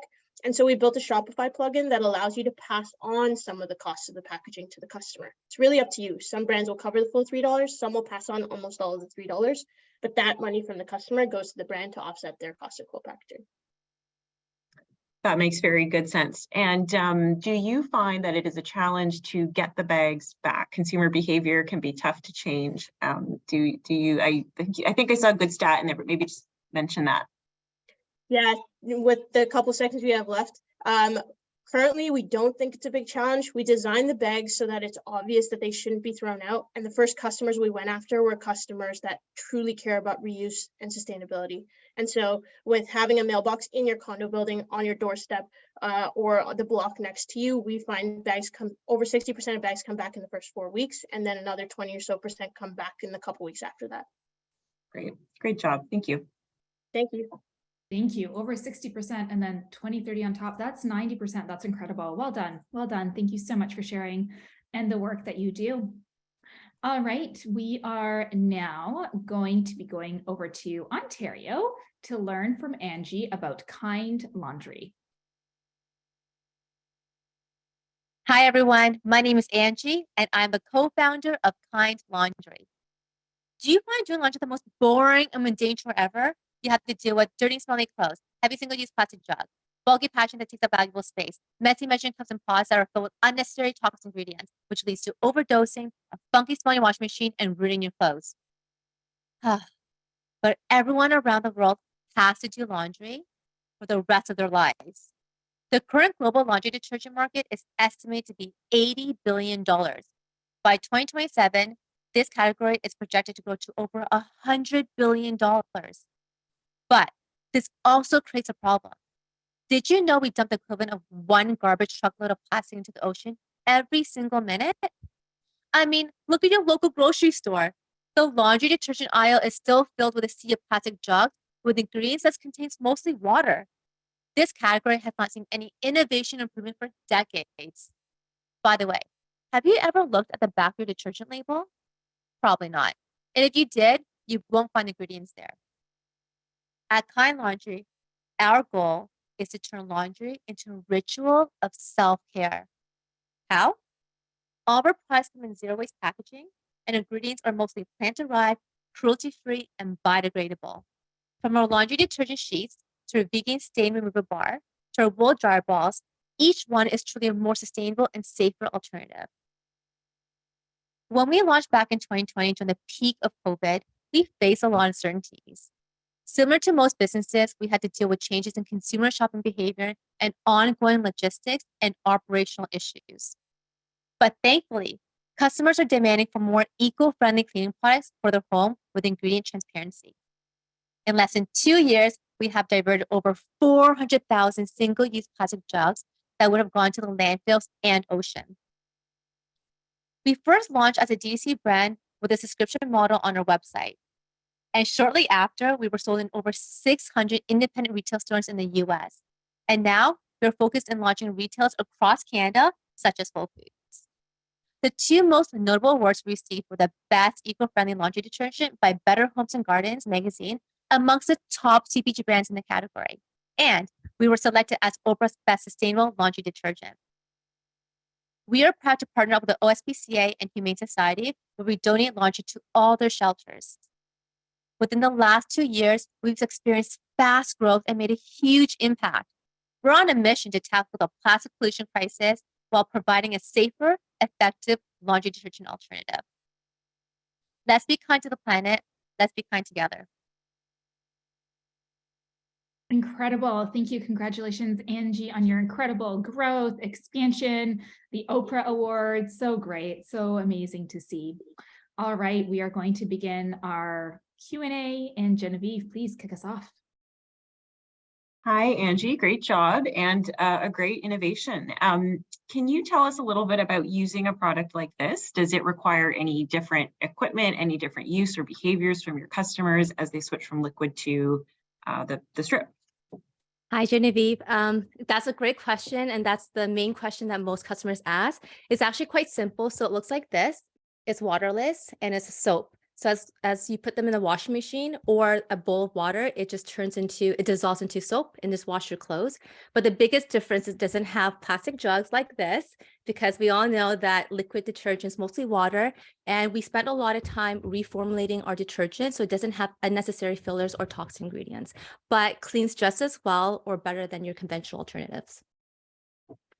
That's great. I love that you have props, and that was going to be my next question about, how does it do with extra stinky stuff? How does it do with delicates? Is it sort of generally applicable across all different kinds of laundry? So the interesting thing is that when we did research about just regular conventional detergent, they put a lot of fillers in it, like UV brighteners, fragrance, and dyes to make it seem like your clothes getting cleaner, but it's actually not. It just produces more suds, which produces more bacteria. But that's how they upsell you to buy fabric softener, dryer sheets, and all this other stuff too. But for us, because we don't have those extra ingredients, when you wash your clothes with our product, you'll find that the clothes come out softer as well. So you don't need to have the fabric softener and all these extra upsell products too. So that's the biggest difference between the two. Great. I will pass it to Melissa. Yes. Yeah, no, great. It's like so funny because I noticed that my husband, he invested in a clothing brand and got some sampling. Oh, nice. So like on that note, I think it's really a strategy, because to piggyback up of what Genevieve was saying, I feel like it's a mindset shift that the typical consumer is going to have to make to go from powders and liquids and pods to now sheets. Sampling is like a great way to do that. How do you plan on, I guess you could say, expanding that educational piece to really get that customer to understand that this is actually the best solution for your clothes? So this year we put a lot of resources and time with our team to create educational content on TikTok, YouTube, and across all social channels. But recently when we launched on Whole Foods, we did a demo. So we're physically there giving away free samples to people too, because most people at the end of the day, they still go to grocery stores to buy their product. So that's where they ask the same questions as you, and we pull it out and show it to them, and they're just in awe. They're like, oh my God, I wish this existed. I wish I knew about this before. So we're doing a mixture of online education, but also in-store demos too. That's great to hear. And I think, and with my question to notice a trend, and that is expansion plans. What does it look like entering new markets across the border? So the US is our biggest market, but this year we do need help with distribution across Canada because we have a huge demand with our customers. So our goal is to continue to expand across Canada. So we are in a lot of healthy independent grocery stores, but we would like to continue to go into like the conventional grocery stores too. Thank you. Yes, no problem. Excited to see you everywhere, Angie, and all of the stores here. Thank you for your incredible innovation and invention. I so appreciate it. Okay, folks, we are at semi-finalist 11 out of 14, and we're coming over to where I am, to Vancouver, to hear from Erin about Erin Wellness. My name is Erin Ashley, and I'm the founder and CEO of Erin Wellness Support Supplements. 10 years ago, I had a personal health crisis. I was overtired, overworked, overstressed. I had no libido. My cycles were debilitating, my metabolism not responding, and I was entering early perimenopause. Ironically enough, I was a holistic nutritionist and fitness coach with a successful 20-year career in supplement sales. Every day, I sold supplements from companies that were owned by men in a male-dominated retail sector that were packaged up and marketed to women. And did you know that less than 5% of the supplement industry is 100% women-owned? Then take into consideration most supplements do not have clinical doses and are often laden with fillers. But more importantly, none supported my journey as a woman struggling with hormone and health issues. I knew there was an opportunity to change the game and start deliberately and authentically showing up for women and supporting them on their health and wellness goals. So how did I do this? By building Erin Wellness, the only 100% women-focused, women-owned Canadian brand. With each formulation, we start identifying the pressing needs of our audience, women. We then start with the highest grade ingredients, use scientific-based formulas that work, and manufacture in a Health Canada CGMP FDA-informed sport facility with 100% money-back guarantee. And if you have ever found yourself standing in front of that wall of vitamins, not too sure which to buy and which one's best for you, well, Erin Wellness is the only company that offers a complete program with every single product. Our innovative QR codes lead to a video explaining every ingredient with 2 meal plans, workouts, education, strategies, affirmations, which are all part of our brand's 5 pillars. It was this innovation that landed us on Dragon's Den in 2021, walking away with 3 offers. In just 4 years, our supplements are now sold in over 500 retail stores and counting, as well as Amazon.ca and online. Sales are up 100% year over year, and this June, we're on track to surpass 1.5 million, and we are confident. To lean into our momentum, we will be launching on the US next month on Amazon with our FDA-approved products, and in 2024, we're launching in the UK and abroad with a target to be a global brand with a value of $100 million in 10 years. But we are not done innovating new products yet to support women's health. This year, we're launching So Harmonious, Canada's first female-formulated polycystic ovarian syndrome fertility support powder. Then soon after that, we'll be launching No Pause, our groundbreaking menopause product with clinical studies to back our claims. Winning this pitch will help us launch these products and continue to our mission to listen to what women want and women need. Today, I'm offering each of you 20% off Erin Wellness products with our code Erin20 so you can experience our incredible products and our mission to empower you with holistic health. Years ago, I felt lost and hopeless, and I never want any woman to feel that way. I want to be more than just a vitamin company in a male-dominated space. I want to make a difference and change women's lives, and we are well on our way. Thank you so much for your time. Erin, thank you so much. So amazing to hear the focus on women and actually doing it from the standpoint of a woman and what she needs. It's really needed and incredible. I remember when I learned how long it took to do medical studies on women and for things to even be done and tested and formulated on us. It's astounding. So thank you for the work that you're doing. All right, let's begin our Q&A. And Melissa, please kick us off. Absolutely. Great presentation. I think you answered like so many of my questions in it. I'd love to know from you personally, though, that like in such a huge and quote unquote crowded market, what do you think has set you apart to have the traction that you have right now? And I mean, this is aside from your obvious like amazing energy and like personal testimonial? Like what has been that special X factor that you bring? You know, I was a part of the supplement industry for 20 years, and I worked as an account manager in the East and an award-winning account manager, and also in Alberta as well before I moved out here. And I was with a very large company for 13 of those years. So I really cultivated the relationships with the retailers.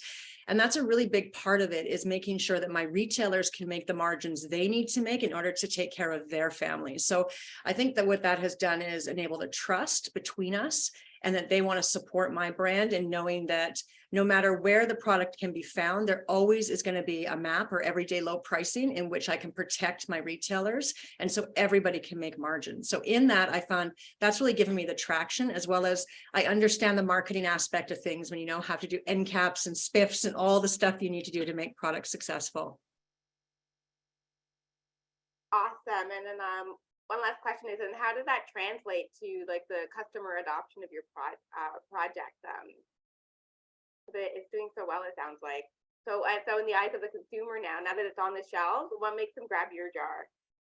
I think there's a number of things. I think seeing it, there's a lot of social media around it. I do a lot of in-store speaking. So I speak at quite a few stores. I'm going to Calgary next month and speaking at Community Natural. So if anybody's in Calgary, so I'm always on the road talking about it. But I think the big thing too is connecting with the people on the floor at the retail floor. I educate a lot, and I spend a lot of time talking to them because they are the ones that are going to be really talking to that consumer coming in, and they believe and understand that my products have the clinical doses and actually do work, and we 100% stand behind what we're selling. So I think that gives them the confidence to recommend our brand. And I will jump in. Great pitch. I'm curious about how you do your product development and how sort of the research is done or there to sort of support the different formulations and programs you have. Yeah. So I have a team of formulators that I work with, women formulators that I work with. And I also utilize my relationships on the retail floor, to be really honest with you. I go in, I talk to my retailers, you know, what are some of the issues that women are coming in looking for? What are they finding, even ingredient standpoint wise? I'll take them the formulas, I have them really, as they've been so wonderful to give me a lot of feedback on products. And then having just a great team behind me that helps with the innovation and helps kind of constantly seeking out new and up-to-date new ingredients that are kind of making the forefront for women's health. The new no pause product we have, are the only one using this one ingredient on the market, and the clinicals behind it are just incredible. So I'm really excited to tap into that menopause market. A third of our life is spent in menopause. So it's really important, I think, that we not only have the support of good products, but also too of all the different things we offer in our QR codes. Fantastic. That's great. Thank you so much.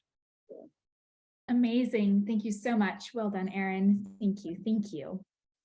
All right, we're going just a touch more west for our 12th semifinalists, folks. 12, which means we have, including this one, 3 more to go. And our 12th semifinalist is from Victoria, Stephanie of Axolotl Biosciences. Hi, my name is Dr. Stephanie Willarth, and I'm the co-founder and CEO of Axolotl Biosciences, an award-winning biotechnology company spun out of my research lab at the University of Victoria, where I'm a full professor and Canada Research Chair in biomedical engineering. Our mission at Axolotl Biosciences is to provide high-quality reagents for 3D bioprinting human tissue models. The drug discovery process is lengthy, complex, and uncertain, as indicated by this range of headlines taken from the last few years. It costs on average $1.3 billion and takes 16 years for a drug to get through clinical trials, where it has an 88% chance of failure.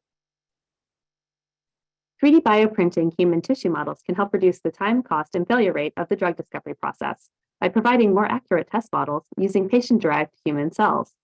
These tissues can decrease the time and resources necessary for the drug screening process, and they can evaluate the potential of a drug at 1/10 of the cost of using animal models. Our first product, the commercially available tissue print, is an award-winning versatile bioink. Axolotl has an exclusive license for the IP associated with making our tissue print bioink, as well as the patent-pending drug delivery system associated with our second product, a brain print bioink for printing neural tissue models, and heart print bioink, our third product, for generating cardiac models. Tissue print was featured in the 2019 Methods of the Year issue of ACS Biomaterials Science and Engineering, as well as in 9 other peer-reviewed publications. What sets our bioink apart from the competitors is it can print functional human tissues. And in the right, we've printed a human neural tissue that exhibits the same chemical and electrical properties of the tissues found in the human brain. The global 3D bioprinting market is estimated to reach $3.8 billion by 2026, with a compound annual growth rate of 18.2%. Our target customers include academic researchers and pharmaceutical companies. And what separates us from our competitors is our focus mainly on selling the printers themselves, whereas we sell reagents that work with a wide variety of printers. Our go-to-market strategy consists of direct sales through our website, as well as distribution through partnerships. And you can see our impressive list of academic and corporate beta testers on the right. Our world-class team has significant 3D printing experience. I've been a professor for over 12 years, and I've raised over $30 million in grant funding and published 90 peer-reviewed publications, and I'm a member of the Royal Society of Canada's College of New Scholars. My co-founder, Dr. Laura de la Vega, has published 10 publications that have been widely cited in the field of bioprinting. We currently have 8 staff, including our production team and our business development team. We are currently completing the advanced therapy instruction of creative destruction labs as well. We're looking to raise $5 million, and this will enable us to secure an off-campus facility that will enable us to expand our production and research development capacities. And we will also hire experienced executives to expand out our business development team and stabilize our existing staff members. And this will allow us an additional 18 months of runway. Thank you so much for listening to our pitch, and please check us out on social media. Thank you so much for sharing more about this incredible innovation, invention. I know when the first time I saw your pitch, I learned so much, and it's really incredible and amazing work that you were doing. All right, we're going to dive into our Q&A, and Genevieve, please kick us off. Yeah, that was an amazing presentation and innovation that you've developed. So congratulations and thanks for a great pitch. I'm curious, can you tell us a little bit about sort of the regulatory environment that you're operating in and the major challenges that you face to take your business sort of to the next phase or the next level? Yeah, so what we currently sell is a research grade reagent, so we don't actually have to complete regulatory. We do sterility and stability testing to ensure that our product works in a consistent manner, but we sell it with an end user license, which essentially means academics like myself who have research labs can use the product to print tissues in their labs and not put them into people. We do have a beta tester who's interested in going into people, and that is a different range of funding, and you have to go through the FDA and show that it's compatible with being implanted and doesn't cause issues and things along those lines. But with our products currently, you can make a version of our ink that would go into people, and we have been in talks with both the Center for Commercialization of Regenerative Medicine here in Canada, as well as a company called Humana Biologics that have the facilities to manufacture our products at a clinical grade scale. That's great. And would the ultimate goal be to replace the need for human clinical trials at all, or just to sort of accelerate the time frame to get to them and get to sort of ultimate approval for various new drugs and technologies? Yeah, well, in the United States, they've actually passed legislation that says that you no longer need animal data to go into humans, which obviously as a person who has a bioink company for printing human tissue models, that's kind of exciting. But and what we've been partnering with different organizations like Jackson Labs is to do comparators of our human tissue models compared to the existing animal models. Because I think that that's a very important validation step that needs to occur, although it is nice to see sort of the progression along that. With some of our inks and our clinical collaborators, we actually use stem cells taken from patients suffering from Alzheimer's, and we can actually make the tissues from that patient and use them as a tool to explore potential drugs. And so that's a quicker route to getting things into humans, but that's really more on a case-by-case basis with those special collaborations. So interesting. Thank you. I will pass it to Melissa to see if she has any questions. Great, and I'm not strong in like medical and biotechnology, but it sounds interesting. So, would you be able to provide like an example? I think you might just have of like of the different types of, or just one like use case for tissue samples and its potential impact on the entire, say, like biomedical and drug field. Yeah. So yeah, as I mentioned, one of the really great collaborations we have is with Dr. Heka Nygaard at UBC, who runs their Alzheimer's clinic. And you can literally do a blood draw on a patient and you reprogram them into stem cells, which we can then differentiate into these neural progenitors that we bioprint, and it does make these functional brain tissues, and you do see Alzheimer's symptoms. And then the goal would be to test drugs on them to see if we can reverse those symptoms. We've also done similar work with cancer as well, which is very interesting because the current model for testing cancer drugs is you put a human tumor in a mouse with no immune system and then see. And obviously, if you have a tumor in a human, they're interacting with a whole human immune system as well. So I think that there's lots of potential there. Definitely. Awesome. Congrats. Yeah, thanks so much. Amazing. Thank you. So great to hear the use cases too. It really situates it in our minds too and really understands that. Thank you. Thank you. Okay, we are now going to be shifting back over to Ontario, London, Ontario, with our 13th, so second to last semi-finalists. Folks, we're almost there. I see how much engagement is happening in the chat, and it's just amazing. All of us are so here for all of it. So coming from London, Ontario, let's now hear from Sydney of Vessel Prosthetics. Hello, I'm Sydney Robinson, the CEO and co-founder of Vessel Prosthetics. We have designed a unique socket system to empower amputees. Every 30 seconds, a leg is amputated around the world. In North America, the main reason for that is diabetes, which my co-founder and I discovered by visiting a diabetes clinic back in 2021. There, we met a lot of amputees like Ed here, who experienced poor socket fit. That's when their leg will change size within a socket that does not change size, giving them blisters. This pain leads to half of all lower limb amputees abandoning their socket altogether. Thankfully, Vessel has a unique solution. Our isoform socket is the only socket that can automatically adjust as Ed's leg shrinks and swells. With isoform, Ed avoids blisters, so he can walk around all day comfortably and even golf. Our adjusting socket has a leg up on the competition. Adjustable sockets on the market rely on constant manual operation, making them inaccessible to amputees with poor dexterity or sensation loss. And we're entering into an attractive market. The global prosthetics and orthotics market is our total addressable market, which is $6 billion. When we focus on American below-the-knee amputees, which is the space we'll tackle first, we see $430 million of revenue opportunity. We have already begun engaging with the Veterans Affairs to ease our way into the market. From there, we will sell to the Hanger Distribution Network, which represents almost a quarter of all clinics. The VA and Hanger have a close relationship, which is why Hanger is next in our pathway. These large distribution channels will give us the resources and foundation to target smaller networks and then individual clinics. My skills as a biomedical engineer and my co-founder's skills as a clinical anatomist are extremely complementary. We strengthened our product development efforts by hiring our first engineer, and we continue to strengthen our business strategies at several accelerator programs. On our advisory board, we have Francois, who is the official prosthetist for the U.S. Paralympic track and field team and an independent clinic owner, as well as Dean and Rachel, who each have previous startup success.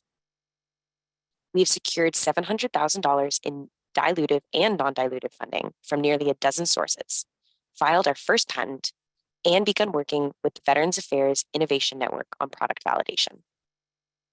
Today, I am asking for $3 million for our pre-seed round. If you would like to learn more, please email me at sydney@vesselpro.com. Vessel is the only company solving poor socket fit with a unique solution.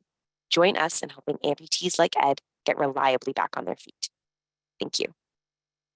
Thank you so much, Sydney. Amazing to hear about the work and traction you've had so far. Congratulations in filing the patent. That is definitely a big deal. So good to have that.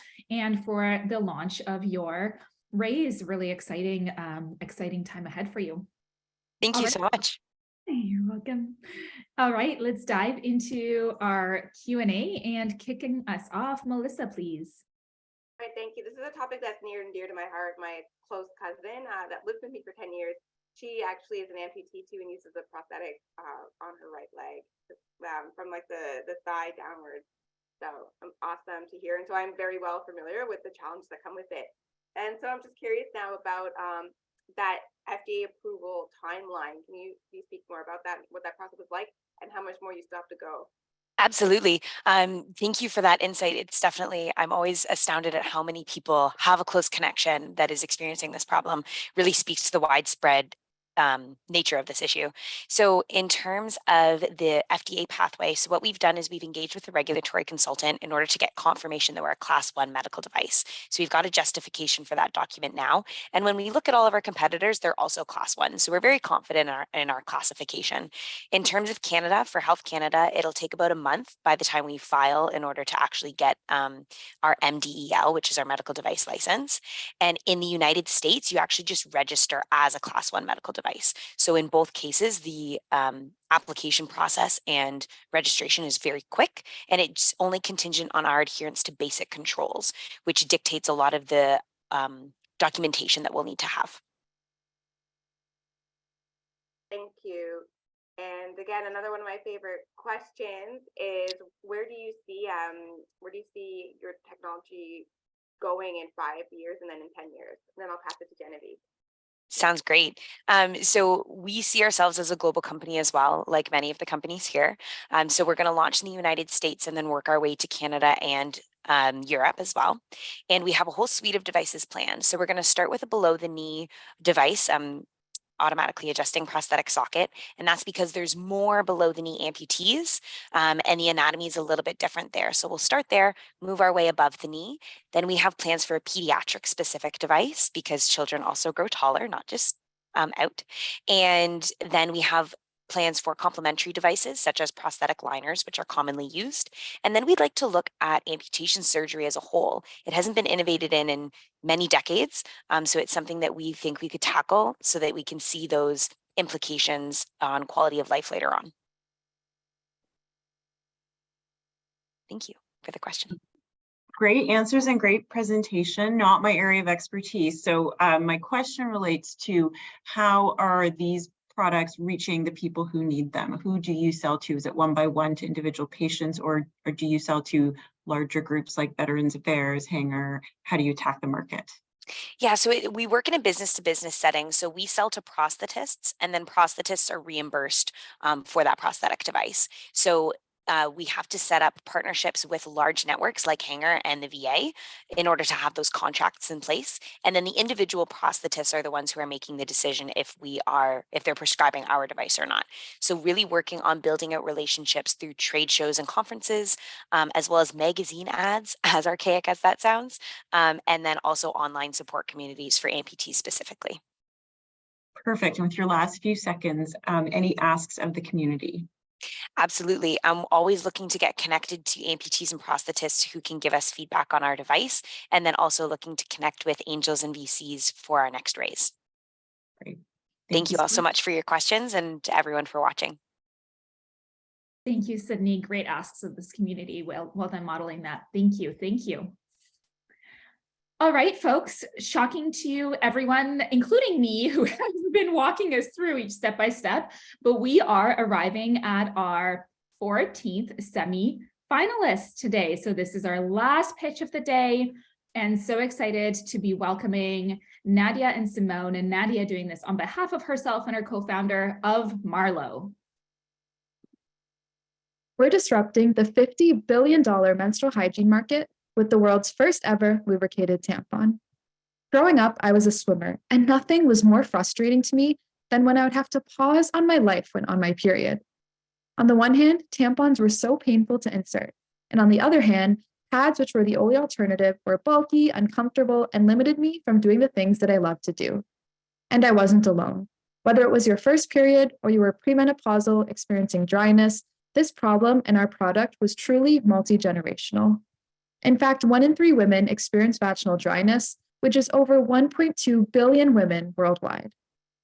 So determined to find a solution, I went to the doctor only to be told to spit on my tampon to make it easier to insert. And that just blew me away and showed me the lack of innovation in the women's health space. So we went on to create the first and only lubricated tampon. It's 100% organic cotton with all natural, all clean ingredients, and it's paired with a water-based lubricant formula for smoother and more comfortable insertion. And after an entire year of product development and testing, we received our Health Canada and FDA approvals to bring this product to market.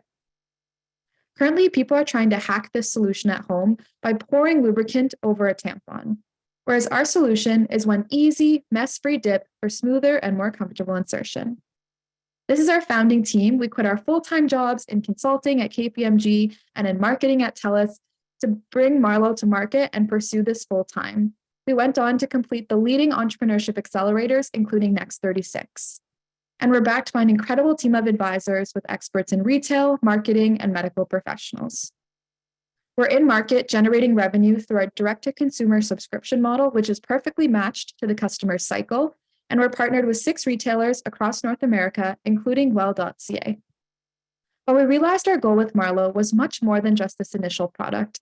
We realized we had the opportunity to build an entire community and spark a movement around our brand by reducing the stigma around these traditionally taboo topics.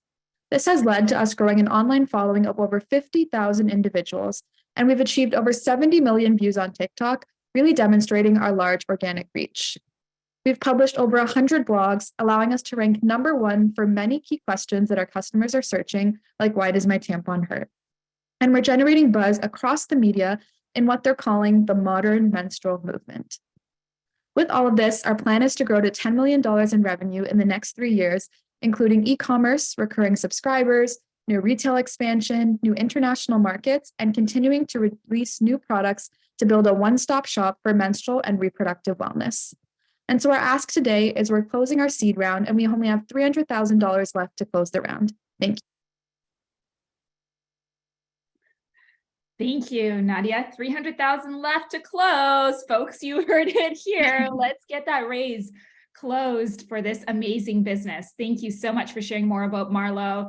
It's amazing to see the impact and the tangible need and problem that you're solving. Thank you. All right, let's dive into the Q&A, and Genevieve, please kick us off.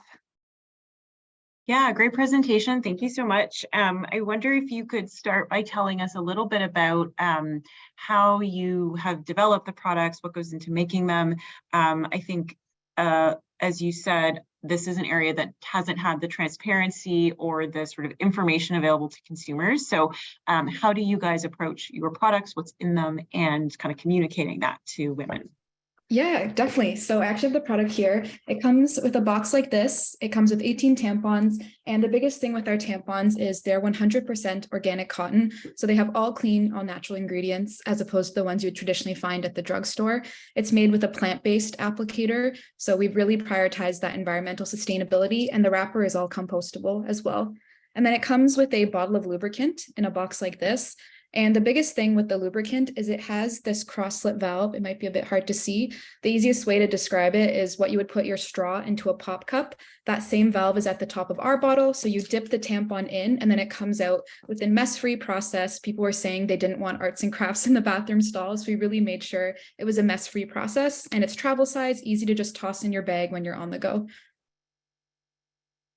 That's great. And maybe in terms of how you're reaching sort of the customers, the marketing, inclusivity, I think in this space is also not where it needs to be. So maybe you can just speak a little bit about your strategies in reaching your customers. Definitely. The inclusivity part is really important to us. So throughout our entire process of bringing Marlowe to market, we've always referred to it as menstruators, never as women. And you can see with our branding, we've consciously chosen greens and blues and not maybe the traditional pink and purples you would see in the drugstore. In terms of our marketing strategy, our goal is to be in every aspect of our customer's life. And so right now, a lot of that is online. We have a huge following on TikTok where we break down taboo topics like, what do you do when you have a UTI? Or how do you sync your exercise cycle to your cycle? But more than that, we're also in gyms across the country. So when you go to the gym, you get your tampons, similar to how you would have shampoo or conditioner available, your tampons are available, and that's a touch point with our customer. We're going to be launching ads on subways and billboards. So you would see that on your way to work, and then you would be scrolling on TikTok and see our product. And so really we want to have multiple touch points with the customer throughout their day. Definitely that community and that online content strategy is really important to that, to reduce the stigma, but being in all aspects of our customers' lives so we can start to normalize menstrual and reproductive wellness. Amazing, and really badly needed in this space. I'll pass it to Melissa if she has any questions. Great. So what do you say, Nadia, to potential investors and things like that who tell you, oh, your product is easy to replicate or there isn't a strong moat around it? What do you say to them? Definitely, we focus on the community aspect. The community is not easily replicated, and we have such a strong, engaged community. Our churn rate on our subscribers is less than 8%. It's far below the industry average of 20%. So once people do try the product, they're actually staying on the subscription. And also, we do see it as a potential exit strategy for larger competitors. P&G acquires many D2C brands. I mean, Unilever acquired Dollar Shave Club for over $1 billion, the direct-to-consumer razors, and there's other bigger players making similar acquisitions. So while there are competitors, we actually see them as strategic partners in the long run as a potential exit strategy. Great answer. Amazing. Thank you so much. Gosh, it's wild to me. I feel like I blinked and the time passed, but I feel so inspired, invigorated, and just deeply honored to each one of the semifinalists for bringing all the energy. You can imagine how nerve-wracking it is and how much sweatiness there is. And I think they all did 20 out of 10 incredible and really showed the brilliance of their businesses, their passions, and the change they're looking to make too through their business. So this is what's going to happen next. Okay, I'm going to give you a little play-by-play. The community panel, heads up community panel, and we're going to go off and take on the not enviable task of deliberation. So community panel, please refer to the email that Nolizwe sent to you. There is a Google Meet link in there. We're going to meet over there in just a few moments. And for all of you here on the line, I am going to remind you that while we are in deliberation for somewhere between 10 to 15 minutes, you're going to get to see a video from our founder and chair emeritus, Christina Anthony. And then right after that, you don't have to move anywhere. You will get to take advantage of the networking and exhibit hall features. So if you're in Feedloop, that's on the left-hand side of your screen. If you're in Zoom, that's in the chat. And in the exhibit hall on Feedloop, you can pick which semifinalists you want to go visit. I think with the time that we have, you'll be able to pop through every single one of them. Most of the semifinalists are actually in there, so you can go in and say hello and connect and say, hey, I have the best introduction for you because you said you wanted to expand to Whole Foods in Canada. Guess what? I know the head buyer for Western Canada, and here's the intro that's coming. Or, hey, I heard you had 300K left in your raise. I want to invest. Where do I get your deck? How do I submit it? So this is where we get to activate our capital as a community for these entrepreneurs. As soon as deliberations is wrapping up, we will notify you of that via the Feedloop announcements or in the Zoom chat to come back and get excited for the moment. All right, so this is where I bid you all farewell for the next 10 to 15 minutes or so, and we will be back. Thanks, everyone.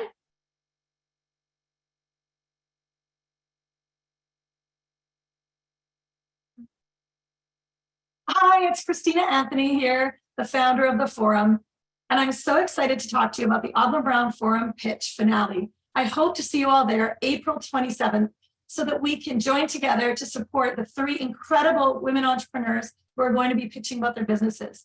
This gives us all a chance to come along their journey and support them. I hope to see you virtually or in person that day. See you.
We were good, we were gold, kind of dream that can't be sold. We were right till we weren't, built a home and watched it burn. I didn't want to leave you, I didn't want to lie. Started to cry, but then remembered I can buy myself flowers, write my name in the sand, talk to myself for hours, see things you don't understand. I can take myself dancing, and I can hold my own head. Yeah, I can love me better than you can. Can love me better, I can love me better, baby. Can love me better, I can love me better. Paint my nails cherry red, match the roses that you laid. No remorse, no regret, I forgive every word you say. Ooh, I didn't wanna leave you, baby, I didn't wanna fight. Started to cry, but then remembered I can buy myself flowers, write my name in the sand, talk to myself for hours, yeah, say things you don't understand. I can take myself dancing, yeah, I can hold my own head, yeah, I can love me better than you can. Can love me better, I can love me better, baby. Can love me better, I can love me better, baby.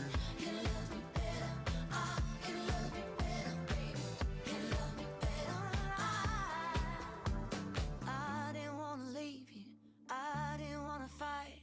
Started to cry, but then remembered I can buy myself flowers, write my name in the sand, talk to myself for hours, yeah, say things you don't understand. I can take myself dancing, yeah, I can hold my own hand, yeah, I can love me better than, yeah, I can love me better than you can.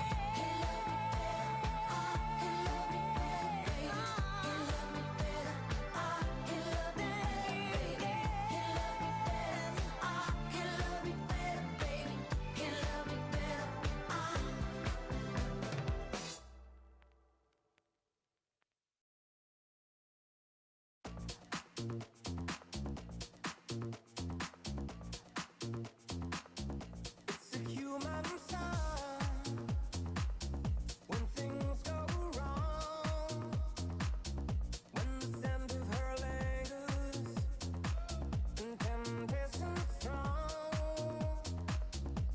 Cold, cold heart, hard done by you. Something's looking better, baby. Just passing through. And I think it's gonna be a long, long time till touchdown brings me round again to find I'm not the man they think I am at home. Oh no, no, no. And this is what I should have said. Well, I thought it, but I kept it.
Somebody said you got a new friend.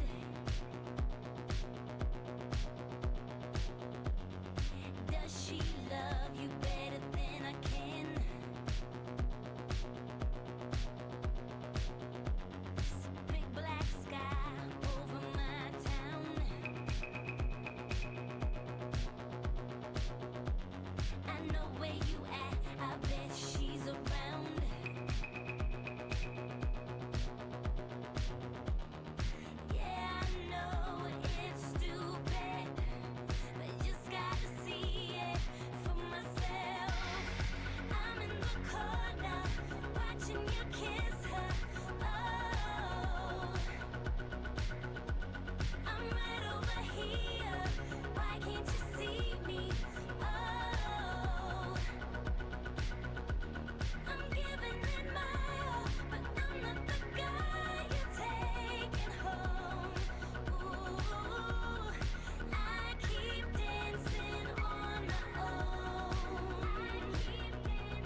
never beat a Ford. Mama made it run on love and music. The backseat's where I started singing all the songs that got me dreaming. I'd scream, turn it up, and then I'd lose it. I was raised on radio waves where the ladies dominated. Sometimes I close my eyes and just replay it. I just wanna feel like ladies in the 90s. Turn the dial and find me some strawberry wine, so I can sing all night long, acting like I'm Britney. Come on, baby, hit me just one more time. Hey, yeah, yeah. And I feel like a woman. I can feel you breathe when you say my name. Hey, I don't want no scrubs, need a cowboy to take me away. I wanna feel like ladies in the 90s. Ladies in the 90s. Hey, hey, hey.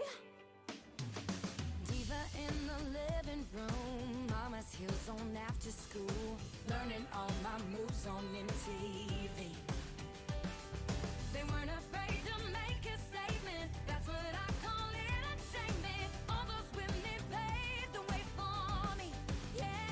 Southern twang, teaser bass, I was matching all their lipstick. Close my eyes all the time, I wish I could relive it. I just wanna feel like ladies in the 90s. Turn the dial and find me some strawberry wine. Oh yeah, so I can sing all night long, acting like I'm Britney. Come on, baby, hit me just one more time. Hey, yeah, yeah. And I feel like a woman. I can feel you breathe when you say my name. Hey, I don't want no scrubs, need a cowboy to take me away. I wanna feel like ladies in the 90s. Let's go, girl. Ladies in the 90s. Hey, hey, hey, yeah. Wearing leopard leotards, singing about broken hearts, moving on in leather pants so shiny. Females were unstoppable, can't say that's impossible. My heart will always be stuck in the 90s, yeah. I just wanna feel like ladies in the 90s. Turn the dial and find me some strawberry wine, so I can sing all night long, acting like I'm Britney. Come on, baby, hit me just one more time. Hey, yeah. Here's your one chance fancy, genie in a bottle diva. I'll tell you what I want, what I really, really want. You wanna know? I wanna feel like ladies in the 90s. Ladies in the 90s. Hey, hey, hey. I wanna feel like ladies in the 90s. Ladies in the 90s. Hey, hey, hey.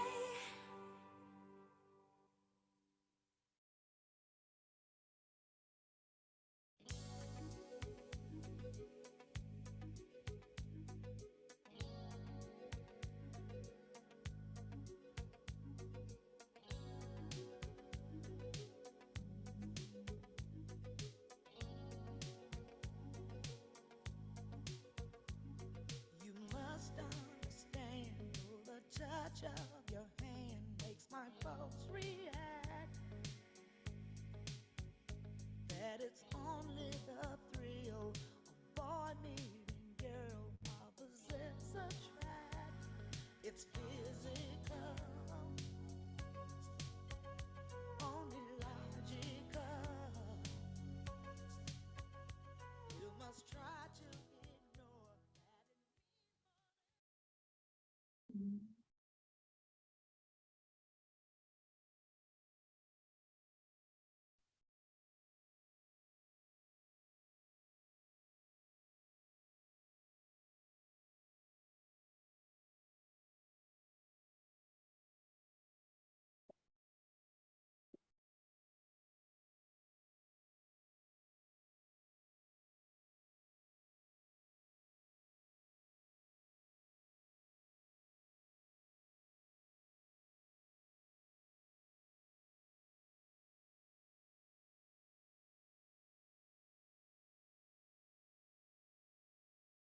Hello, everyone. Hello, hello. Thank you for being still on the line with us. Woo, I have to tell you, I'll be honest, I had to take my jacket off during the deliberations. That was really intense. And I know you all know why. Like, my goodness, these 14 entrepreneurs, their visions, their pitches were just outstanding. I will not lie to you. One of the community panelists did ask me, so we have 14 finalists? Because truly the quality, the passion, the quality of the pitches, the answering the questions, just all of it is so outstanding. And it was incredible. It was incredible. So big congratulations to every single one of you. I was sharing with the community panel after, and I know you as entrepreneurs know this, but I want our community to also know this, is that our work as a team with our semi-finalists does not end here, because as soon as we are off the line, we will be in your emails and in your DMs going, what else? How do we support next? And now what else? How do we connect you? We have a flood of support coming in from the community. And what can we do to support you? What can we do to serve you? So know that our support of you only continues from here. Let me check what else my speaking notes tell me.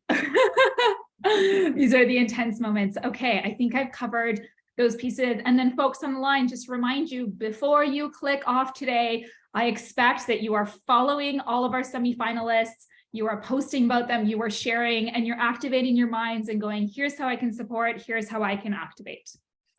All right, so without further ado, I am so thrilled to announce this year's finalists for the 7th annual Odlum Brown Forum Pitch Program. Our finalists in no particular order are Mintlist, VodaSafe, and Quill. Congratulations to all of you. We're going to be bringing you up on the screen here and cheering. I know it's anticlimactic for one person over here to be cheering, but I promise you there's lots of whoop whoop happening all across and in the chats. We're just finding you all. We're finding, I think, Marissa to bring you up here. We'll give a moment. I know her link had disconnected her for a moment, so I think we're just trying to find her. Congratulations to all of you. So amazing to hear everything that you've been. I'll let you unmute yourselves for a second and just we can go woohoo together. Thank you. Very exciting. Incredibly Thank exciting. you so much, everyone. Oh, amazing, amazing. Sorry, Marissa, were you about to say something? Yeah, I wanted to say that, Paulina, I wanted to say congratulations to everyone because I was texting the team. They say, hey, Marissa, did you hear the news? I was like, I already heard the news. There are 14 amazing people and the forum has done a fantastic job featuring the work because entrepreneurship is so hard. And I'm so proud of every single one of people here and I'm honored to be part of it. Thank you, everybody. Beautiful. And so true, Marissa, truly so true. Like I said, the support and the activation of the showcasing does not end for any single person here.